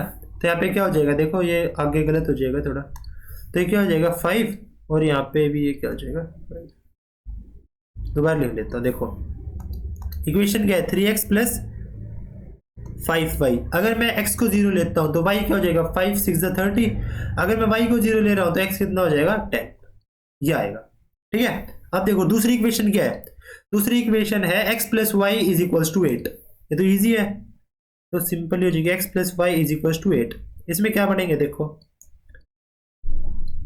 x y, अगर x 0 है तो y 8 हो जाएगा, अगर y 0 है तो x 8 हो जाएगा। अब इन दोनों लाइन्स को क्या करता हूँ ग्राफ पे ड्रॉ करता हूँ।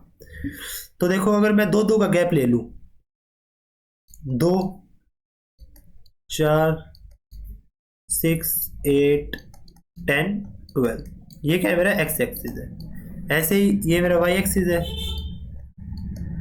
तो यहाँ पे 2 2 का गैप लूँगा तो 2 4 6 8, ठीक है 8 तक ही रख लेते हैं अभी। अब देखो फर्स्ट लाइन के क्या क्या पॉइंट्स है, जो फर्स्ट लाइन थी उसके है 0,6, अगर x 0 है तो y क्या है 6, अगर x 0 है तो y क्या है 6। ठीक है, क्या पॉइंट है 0,6, ठीक है ना। और देखो और क्या है 0,10, 10,0, 10,0, अगर x 10 है तो y क्या है 0, अगर मेरा x 10 है तो y क्या है 0, 10,0। तो मेरी लाइन कैसे बनेगी देखो, ये लाइन ऐसे बन जाएगी मेरी। ठीक है, कौन सी लाइन है ये, इस लाइन का लिख देता हूँ यहाँ पे 3x plus 5y is equal to 30 वाली लाइन है। ठीक है, अब दूसरी लाइन ड्रॉ करते हैं।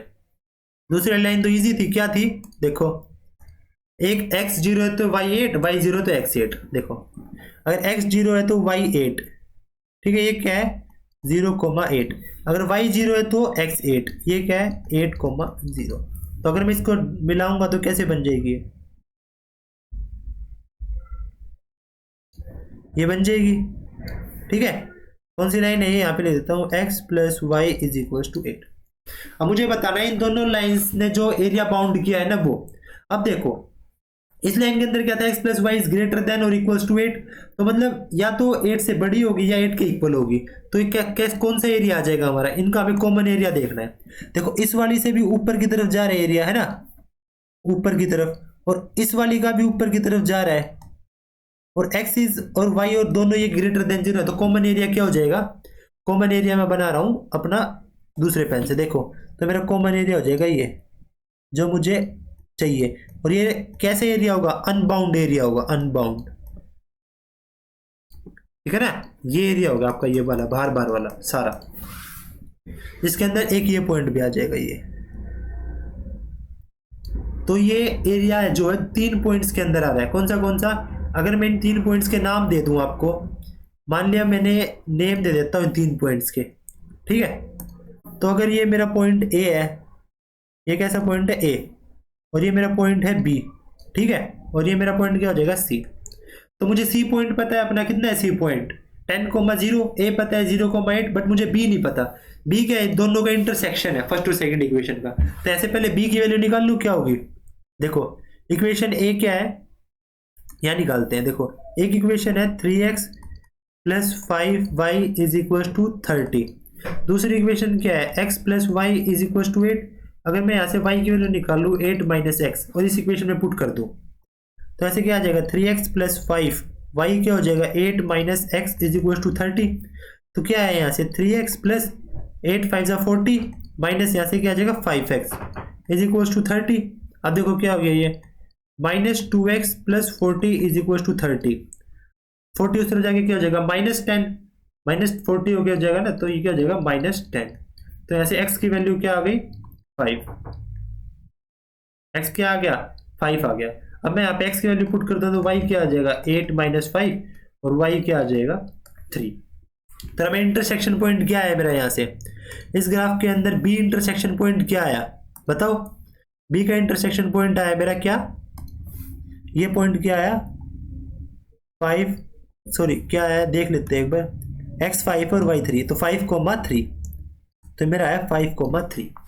समझ के, जो भी एरिया था हमारा अनबाउंड एरिया था, हमने उसके तीनों पॉइंट्स निकाल लिए पहले। अब मुझे पता है मेरा मिनिमम कॉस्ट है क्या है minimum cost, z is equal to कितना था 150x प्लस 200y, यही था ना मेरा z। देखो z क्या था 150x प्लस 200y। अब मुझे देखना है इन तीनों पॉइंट्स में से मेरी कॉस्ट मिनिमम कहाँ पे होगी, ठीक है। पहले मैं देखूंगा z एट a, ए कितना है 0,8, ये है ना ए क्या है 0,8, ठीक है। तो 0,8 पे ए की वैल्यू क्या होगी बताओ, 150 इंटू 0 प्लस 200 इंटू 8, तो ये तो 0 हो जाएगा, 8 इंटू 2 कितना हो जाएगा 1600, तो 1600 रुपीज आ गई। यहाँ से मैं देखता हूँ z एट बी कितना है मेरा, b है 5,3, तो कितना आएगा 150 इंटू 5 प्लस 200 इंटू 3, तो कितना आ गया ये 450 हो गया, ये कितना आ गया 600। तो ऐसे कितना आया 75, सॉरी 45 नहीं 75, 15 5 75, तो कितना हो गया 7 और 5 13, तो 350 रुपीज, ठीक है 1350 रुपीज। अब मैं निकाल देता हूँ z एट सी, मैं कॉस्ट चेक कर रहा हूँ किस पॉइंट पे कितनी कॉस्ट होगी। तो सी क्या था मेरा, सी है ये कितना है सी, ये है ना सी 10,0, तो सी क्या है 10,0, तो कितना आएगा ये 150 इंटू 10 प्लस 200 इंटू 0, तो कितना है ये 1500, 1500 रुपीज आ गया। अब देखो सबसे मिनिमम कॉस्ट किस पे आ रही है मेरी, z is equal to b पे, इसी पे आ रहे हैं 1350, तो मिनिमम कॉस्ट कितनी हो जाएगी मेरी z इज इक्वल टू 1350, और ये किस पे आ रही है, तो हम लिखेंगे smallest value of z is 1350, तो क्या हो जाएगा यहाँ से, ये क्या हो जाएगी इसकी मिनिमम वैल्यू हो जाएगी, और कहाँ पे होगी at x is equal to 5 and y is equal to 3 पे, जो कि हमारा b था। तो इस क्वेश्चन के अंदर हम ऐसे सोल्व करेंगे, ठीक है ना। पहले हम क्या करेंगे, पहले हम निकाल लेंगे इनकी इक्वेशन से ग्राफ ड्रॉ कर लेंगे, फिर एरिया देख लेंगे बाउंड है या अनबाउंड है कैसा, अनबाउंड भी है तो अब जो इंटरसेक्शन पॉइंट्स है ना तीन, वो जितने भी आएंगे, यहाँ पे तीन आए थे तो तीनों पे हम चेक कर लेंगे जेड की कॉस्ट क्या है, जिसपे भी मिनिमम होगी उन्हीं एक्स और वाई की वैल्यूज पे क्या हो जाएगा, मिनिमम हो जाएगा। ठीक है ना। तो इसका मतलब क्या है, टेलर ए कितने दिन काम करेगा, 5 डेज, एंड टेलर बी कितने दिन काम करेगा, 3 डेज। तो हमारी क्या होगी, जो मिनिमम रिक्वायरमेंट्स है वो भी पूरी हो जाएगी और कॉस्ट भी क्या होगी, मिनिमम होगी। ठीक है। नेक्स्ट क्वेश्चन करते हैं, क्वेश्चन नंबर 7। देखो क्वेश्चन नंबर 7 क्या कह रहा है, find the equation of the plane passing through the intersection of two planes. ठीक है, हमें ऐसी इक्वेशन की इक्वेशन बनानी है जो क्या कर रहा है, दो प्लेन्स के इंटरसेक्शन से क्या हो रहा है, पास हो रहा है। ठीक है, ये दो प्लेन्स की इक्वेशन दे रखी है, and whose perpendicular distance from origin is unity, और उसका परपेंडिकुलर डिस्टेंस ओरिजिन से कितना है, यूनिटी है। तो पहले हमें पता होना चाहिए कि इक्वेशन ऑफ प्लेन होती क्या है, when it's passes through the intersection of two planes. क्या पता होना चाहिए, लिख देता हूं, देखो आपको यहाँ पे इक्वेशन ऑफ अ प्लेन, ठीक है, पासिंग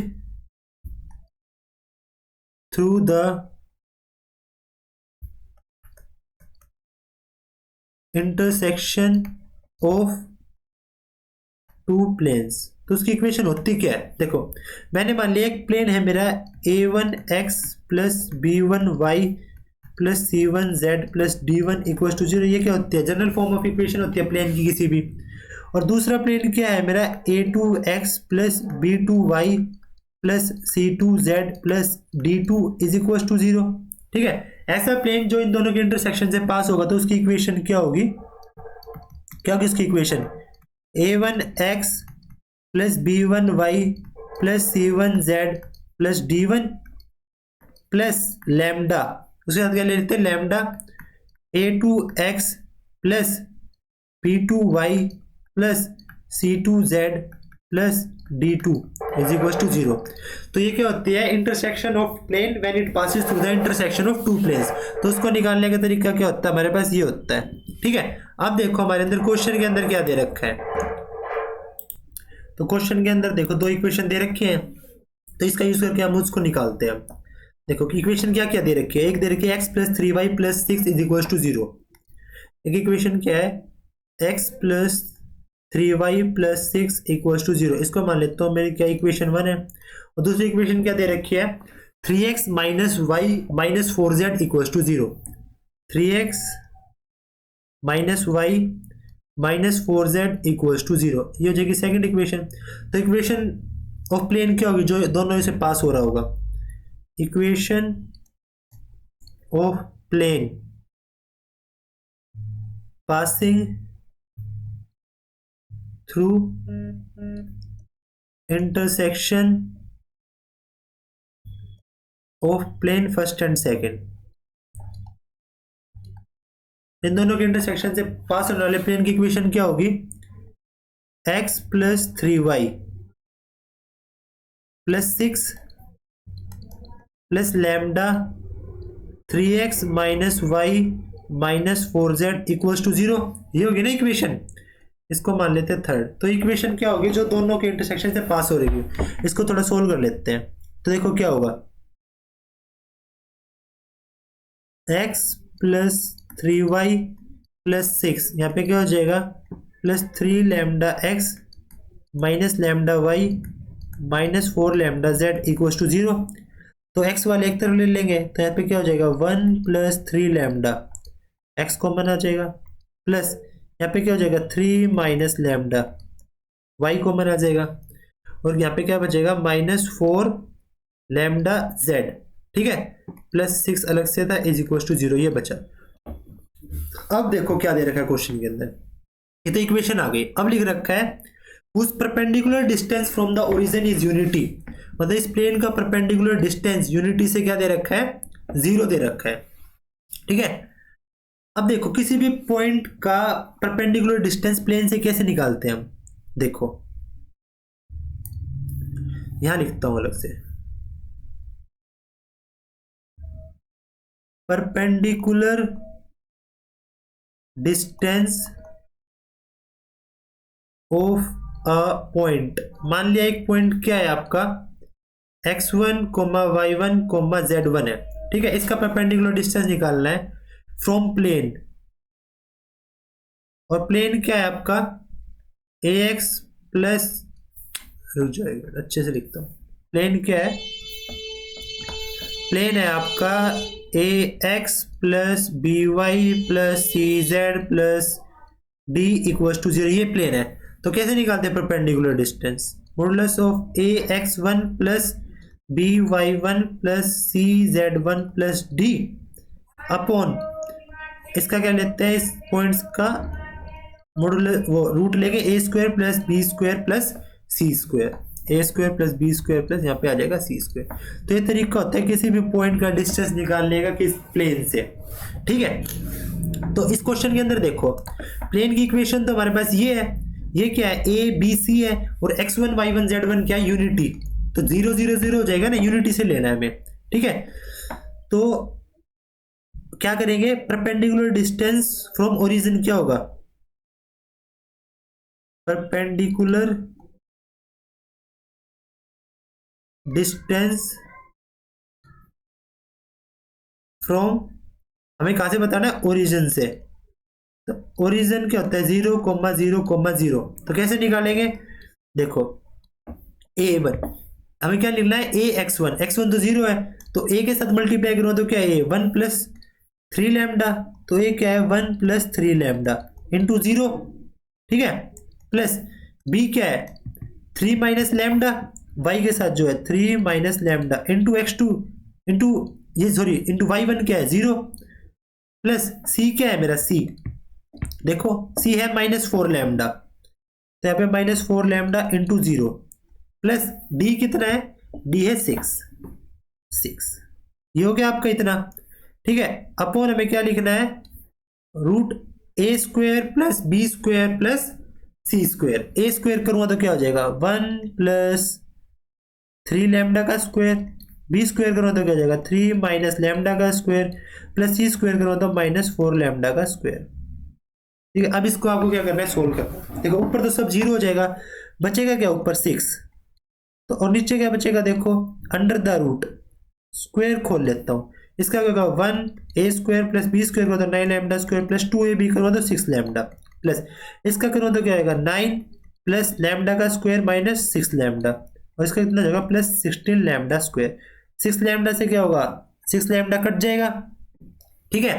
नीचे क्या बचेगा हमारा, देखो ऊपर तो बचेगा 6 और नीचे कितना बच जाएगा, यहाँ पे अंडर द रूट 1 प्लस 9 तो हो जाएगा 10, और ये 9 और 16 कितना हो जाएगा, 9 और 16 9 plus 16 plus lambda square 25 plus 1 26, तो 26 लैम्डा स्क्वायर प्लस 10, और ये कितना दे रखा है 1 दे रखा है, देखो क्या दे रखा था, उस perpendicular distance from origin is unity, unity दे रखा है ना, तो किसके इक्वल दे रखा है, ये 1 के इक्वल दे रखा है 1, तो ये 1 के इक्वल हो जाएगा। अब इसको सोल्व कर लेंगे, देखो तो 6 किसके इक्वल हो जाएगा, उस तरफ जाके मल्टीप्लाई हो जाएगा, तो अंडर रूट 26 लैम्डा का स्क्वायर प्लस 10। अब क्या कर देंगे, स्क्वेयरिंग बोथ साइड्स, दोनों तरफ स्क्वायर कर देंगे, स्क्वेयरिंग बोथ साइड्स, अब दोनों साइड स्क्वायर कर दो तो क्या हो जाएगा, इस तरफ 36 is equals to 26 lambda plus 10, क्या आ जाएगा ये, उस तरफ जाके 26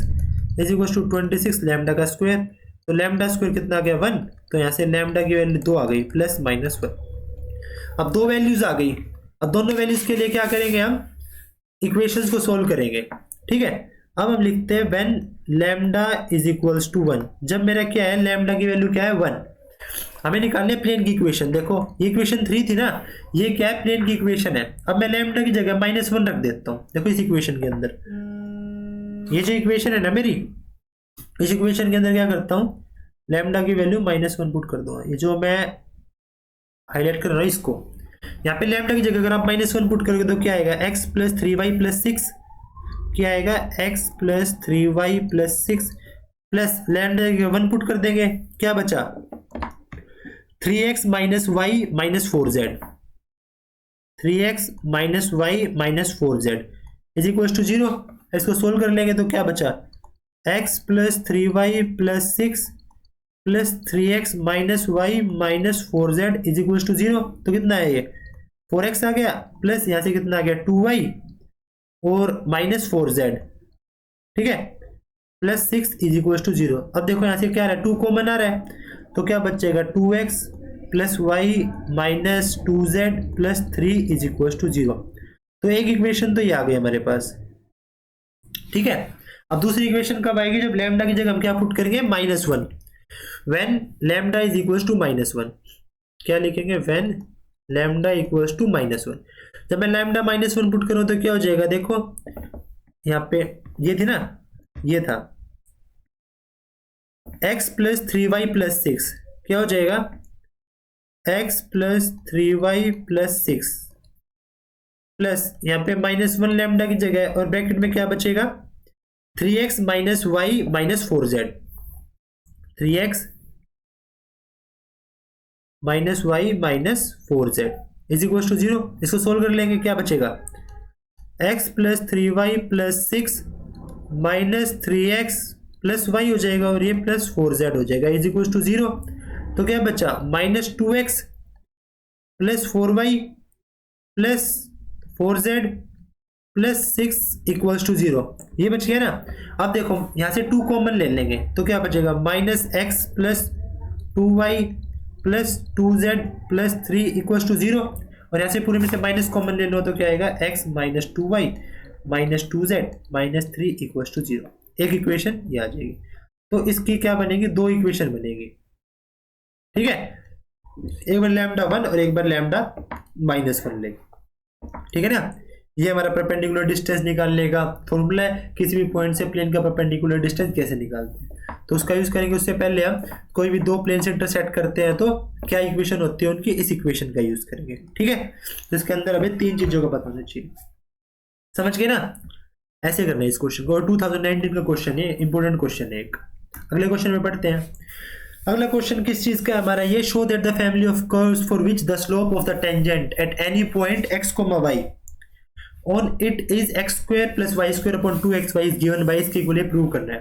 तो किसका क्वेश्चन है, डिफरेंशियल इक्वेशंस का क्वेश्चन है ना। देखो क्या दे रखा है, स्लोप ऑफ टेंजेंट दे रखा है ये। तो हम स्लोप ऑफ टेंजेंट को किससे रिप्रेजेंट करते हैं, क्या होता है slope of tangent, slope of tangent क्या होता है, dy बाय dx। तो क्वेश्चन में dy बाय dx क्या दे रखा है, तो dy बाय dx किसके इक्वल दे रखा है, x square plus Y square upon 2xy। तो इस इक्वेशन को हमें सोल्व करना है। तो बताओ ये कौन सी इक्वेशन है, देखो हमें दिख रही है x square plus Y square upon 2xy। कैसे है, ये एक होमोजीनियस इक्वेशन है। होमोजीनियस इक्वेशन कैसे पता चला, अगर मैं x की जगह ax पुट कर दूं और y की जगह ay पुट कर दूं तो क्या आ जाएगी, इक्वेशन एकदम सेम आ जाएगी।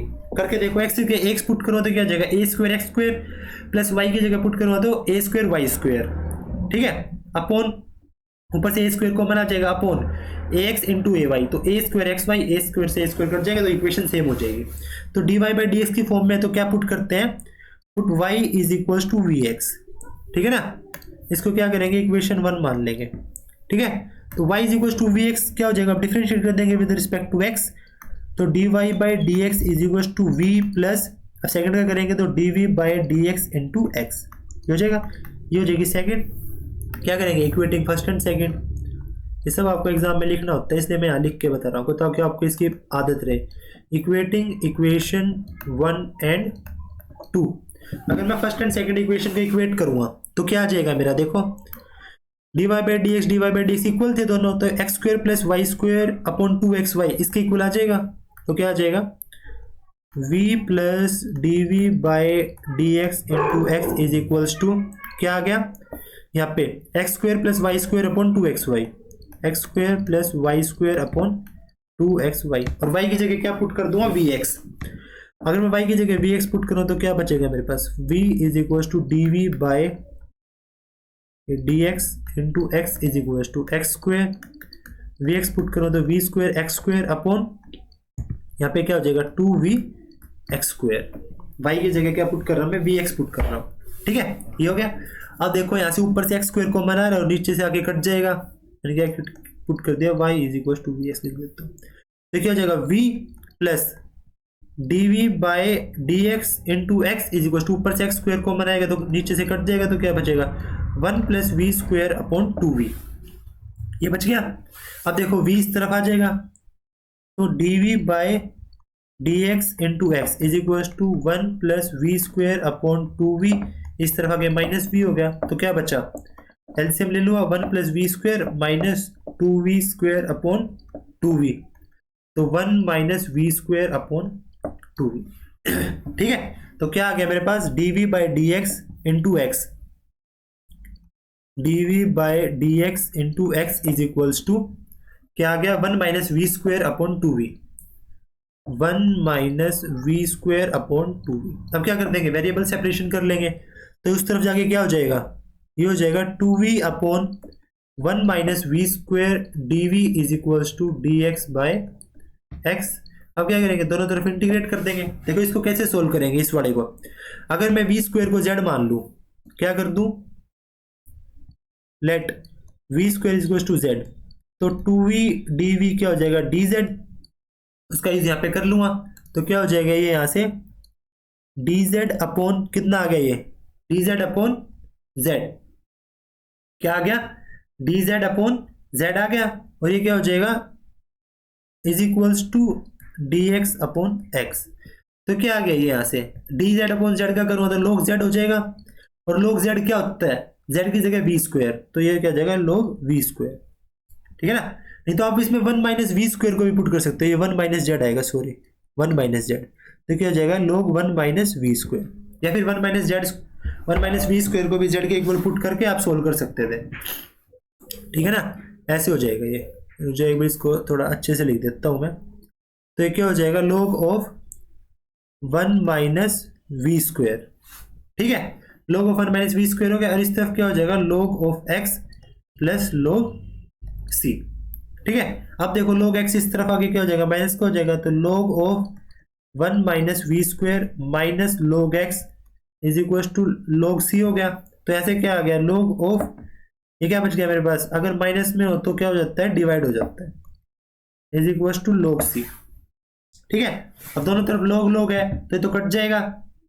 अब v की जगह पहले आप पुट कर लो, देखो यहाँ पे क्या आ जाएगा, log से तो log कट गया, तो मेरे पास क्या बचा, 1 minus v square by x, दोनों तरफ एक्सपोनेंशियल लेके हम काट देंगे। अब मुझे पता है y is equal to we x है, तो यहाँ से v की जगह क्या आ जाएगा, y बाई एक्स, तो पुट कर दोगे हम ये, तो 1 minus Y square by X square upon X is equal to C, तो क्या आ गया, एलसीएम ले लूंगा, तो क्या हो गया ये 1, अब देखो क्या हो जाएगा x square minus Y square, x square minus Y square upon, अब देखो ये क्या हो जाएगा यहाँ से बताओ, यहाँ पे हो जाएगा नीचे X cube is equal to C. ठीक है ना, नीचे एक्स क्यूब हो जाएगा, अगर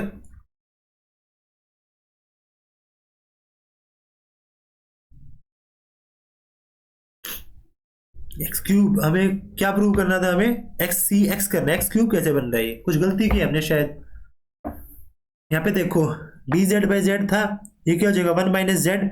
अच्छा 1 माइनस जेड का अगर मैं इंटीग्रेशन करता हूं ना, तो क्या हो जाएगा ये मेरा,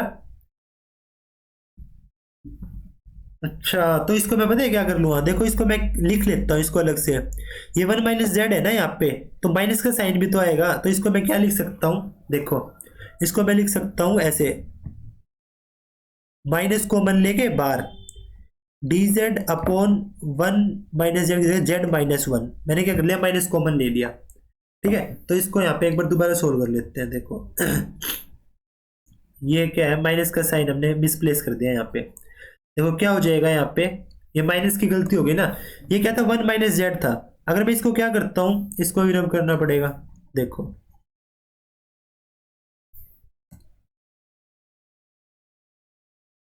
मैं क्या कर लेता हूँ, देखो मैं इसको लिख लेता हूँ D Z upon Z minus 1, minus common ले लिया और वो माइनस यहाँ पे भेज के क्या हो जाएगा डी एक्स अपॉन एक्स, ये करना था मुझे। अब इसका क्या हो जाएगा, log z माइनस 1, जेड क्या था v square minus 1 is equal to यहाँ पे क्या हो जाएगा minus log x plus log c। ये गलती हो गई थी हमारी। ठीक है ना, मैंने क्या किया, यहाँ पे अगर मैं 1 माइनस जेड का करता ना तो माइनस 1 वो फिर भी आता, क्योंकि माइनस जेड का क्या होता है माइनस 1 होता है, तो वो लिखना पड़ता, तो वो भूल गए थे हम लिखना। ठीक है, तो यहाँ से ये हो जाएगा। अब ये क्या हो जाएगा अगले स्टेप में, log वी स्क्वायर माइनस 1 इस तरफ आ जाएगा, तो क्या हो जाएगा log वी स्क्वायर माइनस 1 ये क्या हो जाएगा plus log x is equal to log c।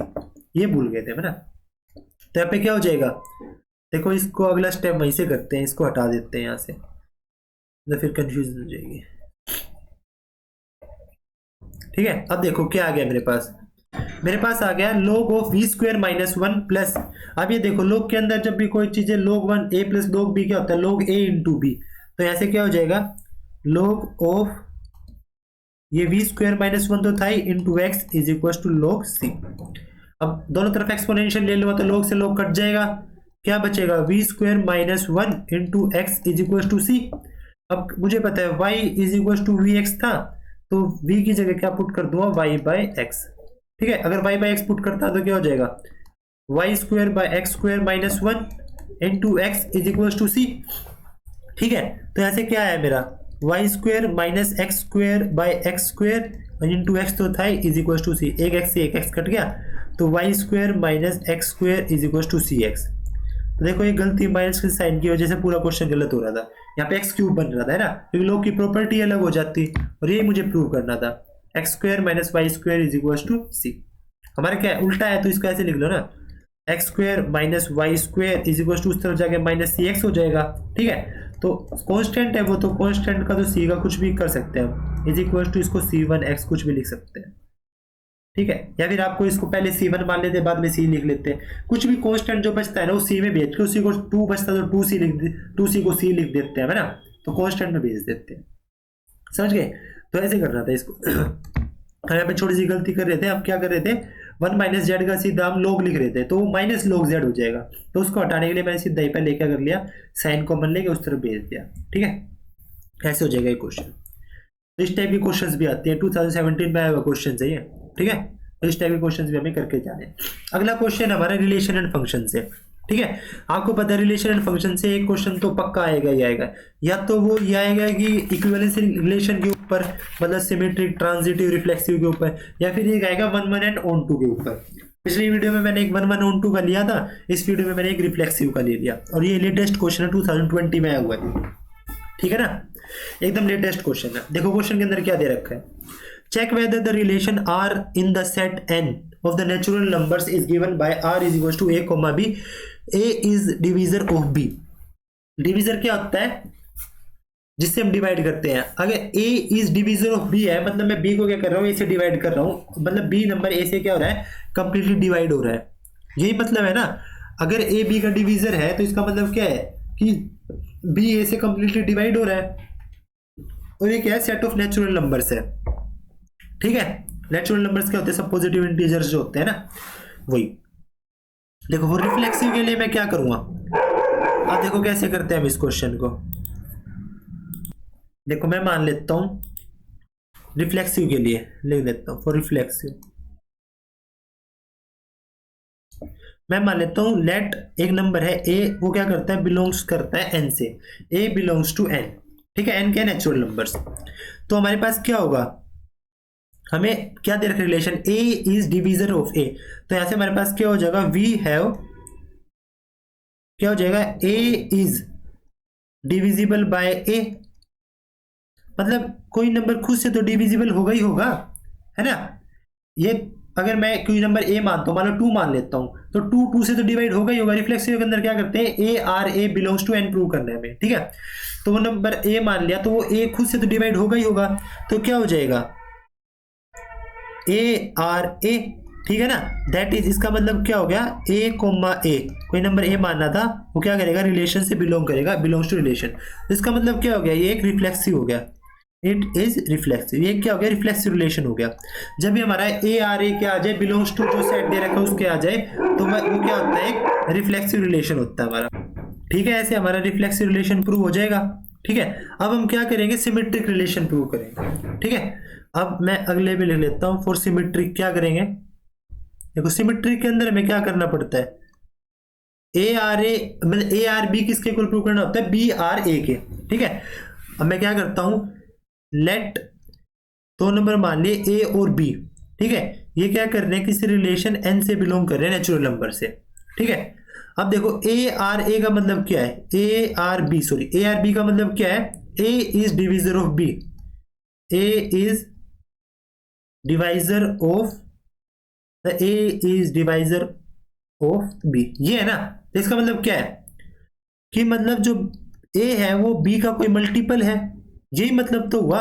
अगर मैं कह रहा हूं मान लिया ए इज डिवाइजर ऑफ बी, इसका मतलब क्या है, मैं कह रहा हूं 2 इज डिवाइजर ऑफ 4, इसका मतलब क्या है 4/2, या फिर मैं इसको क्या लिख सकता हूं 4 इज इक्वल टू कुछ के 2 इंटू के, मतलब 2 के अगर किसी के साथ के को अगर मैं 2 मान लूं तो देखो इसका मल्टीपल हो गया, 1 मानो तो भी मल्टीपल हो जाएगा, अगर 3 मानूंगा 4 मानो, मतलब ये कोई ना कोई इसका डिवाइजर है, ये कहने का मतलब है। तो मैं b इज इक्वल टू के लिख सकता हूं ना, कोई के क्या है, कोई भी एक इंटीजर है, के इज एनी इंटीजर, ठीक है, के क्या है, कोई भी इंटीजर है। अगर मैं यहां से देखूं 1/k क्या हो जाएगा, 1/k मतलब के को इस तरफ ले आया a/b, इसका मतलब क्या है, देखो अब ध्यान से देखो 1/k is equal to a/b, इसका मतलब क्या हुआ, जो ये a/b का मतलब क्या है, b is divisor of a। अब मेरा क्या आ जाएगा ये, जैसे यहाँ पे a आर बी का मतलब कहता है a is divisor of b, तो ऐसे क्या आ गया b is divisor of a। अगर मैं b को a से डिवाइड करा तो मेरा 1/k आ रहा है, और जो मेरा 1/k होता है ना ये कोई इंटीजर नहीं होता, ठीक है ना। तो अगर मैं a को b से डिवाइड कर रहा हूं, ठीक है, तो मेरा इंटीजर नहीं आ रहा, बट मैं b को a से डिवाइड कर रहा था तो इंटीजर आ रहा था। तो इसका मतलब क्या हो गया, a आर b तो है बट b आर a नहीं है, इसका मतलब क्या है, b is not divisor of a। Divisor या डिवाइजर कुछ भी लिख लो आप, है ना, वो तो अपनी अपनी प्रोनाउंसिएशन है, डिवीजर या डिवाइजर जो भी आप बोलना चाहो, डिवीजर ऑफ a। तो ऐसे क्या आ गया मेरे पास, इसका मतलब क्या है, a कोमा b तो था जो बिलोंग्स कर रहा था r से, बट b कोमा a है does not belongs to r। r मतलब रिलेशन, ठीक है ना, r मतलब क्या है, रिलेशन। तो b कोमा a रिलेशन से बिलोंग नहीं कर रहा, तो कैसा हो जाएगा ये, इट इज नॉट सिमेट्रिक। तो ये क्या है, ये सिमेट्रिक नहीं है, ठीक है ना।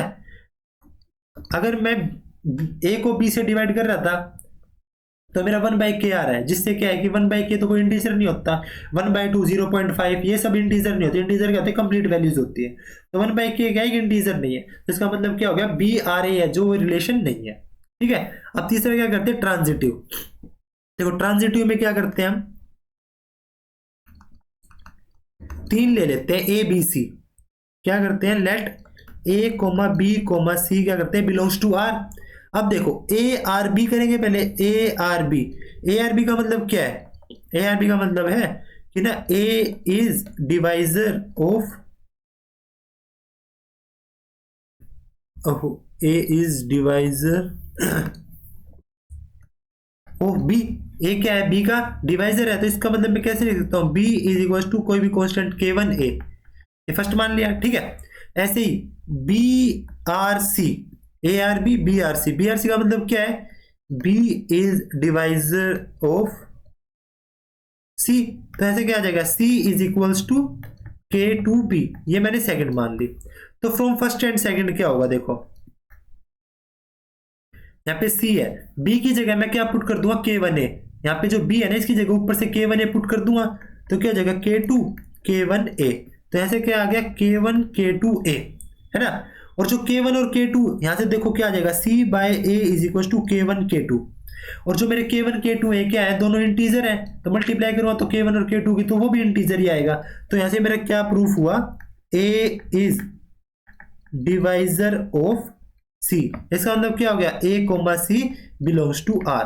देखो मैंने क्या लिया था, मैंने लिया था a r b और फिर उससे b r c, और मैंने इन दोनों से यूज करके क्या आ गया, a r c। इसका मतलब क्या है, ये एक ट्रांजिटिव है,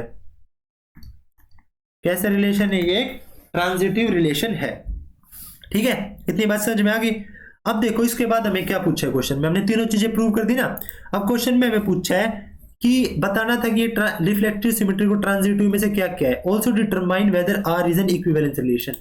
अब देखो आर का इक्विवेलेंस रिलेशन होगा, इक्विवेलेंस रिलेशन क्या होते हैं, जो सिमेट्रिक भी होते हैं, ट्रांजिटिव भी होते हैं, रिफ्लेक्सिव भी होते हैं, बट ये तो क्या है, सिमेट्रिक तो है ही नहीं है, तो क्या हो जाएगा ये, it is not an equivalence relation. तो यहाँ पे क्या लिखेंगे हम, it is not an equivalence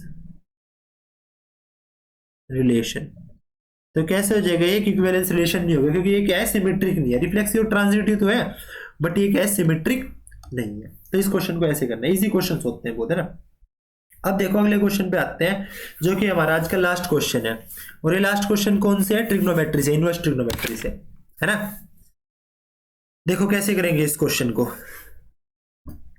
क्या दे रखा है, ये 3 बार आया हुआ एग्जाम में। देखो दिल्ली 2017 में, ऑल इंडिया 2008 एंड फॉरेन 2010 में, ठीक है। और क्वेश्चन ज्यादा मुश्किल भी नहीं है बट आपको थोड़ा सा पता होना चाहिए। देखो इस क्वेश्चन के अंदर क्या करेंगे, अगर जो मेरे दे रखा है ना half of cos inverse a b, half of cos inverse a b, अगर इसको मैं एक्स मान लूं, देखो पुट सिंप्लीफाई करना है इसको थोड़ा, half of cos inverse a by b को मैंने एक्स मान लिया, ठीक है। तो क्या हो जाएगा ये देखो, तो अभी मेरे पास हो जाएगा 10 pi by 4 plus x, plus यहाँ पे क्या हो जाएगा 10 पाई बाय 4 माइनस एक्स, ठीक है। क्या हो गया 10 पाई बाय 4 प्लस एक्स और 10 पाई बाय 4 माइनस एक्स। अब देखो 10a प्लस बी और 10a माइनस बी की आइडेंटिटीज आपको पता है क्या होती है? 10a प्लस बी क्या होता है? 10a plus b 10a plus 10b over 1 minus 10a 10b। और 10a माइनस बी क्या होता है? 10a माइनस बी ये क्या होता है? ये होता है 10a minus 10b over 1 plus 10a 10b। ये होता है ना, ये दोनों आइडेंटिटीज का हम क्या करेंगे, आप यूज करेंगे। कर दो इसको। अब 10a प्लस बी क्या हो जाएगा? 10 pi by 4 plus 10x upon 1 minus 10 pi by 4 into 10x, plus यहाँ पे क्या हो जाएगा 10a minus b, 10 pi by 4 minus 10x upon 1 plus 10 pi by 4 into 10x। देखो 10 पाई बाय 4 क्या होता है 1, तो यहाँ से क्या हो जाएगा ये ऊपर 1 प्लस 10x अपॉन, देखो नीचे क्या हो जाएगा 10 पाई बाय 4 1, तो 1 minus 10x, 1 minus 10x plus इसमें देखो यहाँ पे क्या हो जाएगा 1 माइनस 10x और नीचे क्या हो जाएगा 1 प्लस 10x। तो ऊपर क्या हो जाएगा 1 माइनस 10x और नीचे क्या हो जाएगा 1 प्लस 10x। अगर मैं इनका एलसीएम ले लूँगा तो नीचे क्या हो जाएगा a minus b a plus b, a square minus b square, ठीक है। यहाँ पे क्या हो जाएगा 1 प्लस 10x का होल स्क्वायर क्रॉस मल्टीप्लाई हो जाता है, प्लस यहाँ पे क्या हो जाएगा 1 माइनस 10x का होल स्क्वायर। ये क्या हो गया, अब इनका स्क्वायर खोल देंगे तो क्या हो जाएगा, देखो A square plus B square plus 2ab, यहाँ पे क्या हो जाएगा A square plus B square minus 2ab और नीचे क्या है 1 माइनस 10 स्क्वायर एक्स। देखो ये 2 10x से 2 10x कट गया तो क्या बचा हमारे पास 1 प्लस 1 2, तो यहाँ से क्या हो जाएगा, क्या बचा हमारे पास 2 common 1 plus 10 square x upon 1 minus 10 square x, यही बचा ना।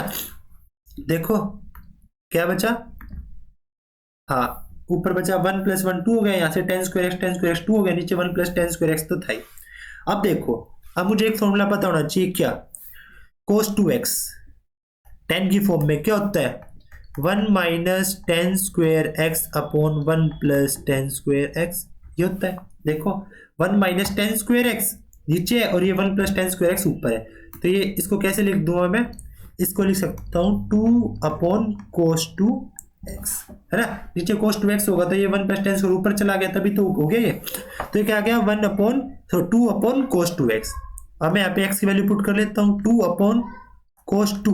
देखो x मैंने क्या माना था, x माना था 1/2 cos inverse a by b, क्या माना था x/2 सॉरी 1/2 कोस इनवर्स क्या था 1/2 cos inverse a by b, a by ये क्या है cos inverse a by b, ये माना था।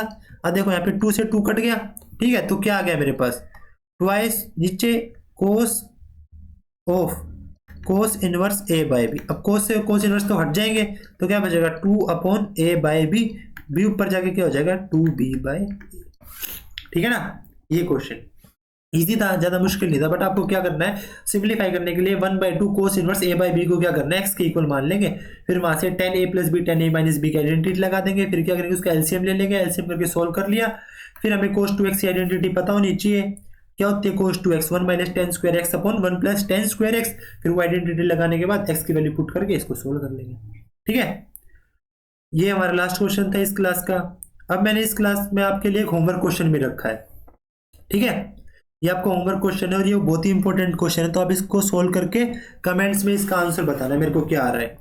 ये 2023 का क्वेश्चन है और क्वेश्चन है आपका प्रोबेबिलिटी से, आपको मीन निकालना है इसका। ठीक है, मीन प्रोबेबिलिटी निकालना है एक तरीके से। ठीक है, इस क्वेश्चन को सोल्व करें आप और इसका क्वेश्चन का सोल्यूशन मुझे कमेंट्स में बताएं क्या हुआ, आंसर दें। और इसका सोल्यूशन जो है मैं नेक्स्ट क्लास में आपके साथ डिस्कस करूंगा। इस क्लास में इतना ही। Thank you.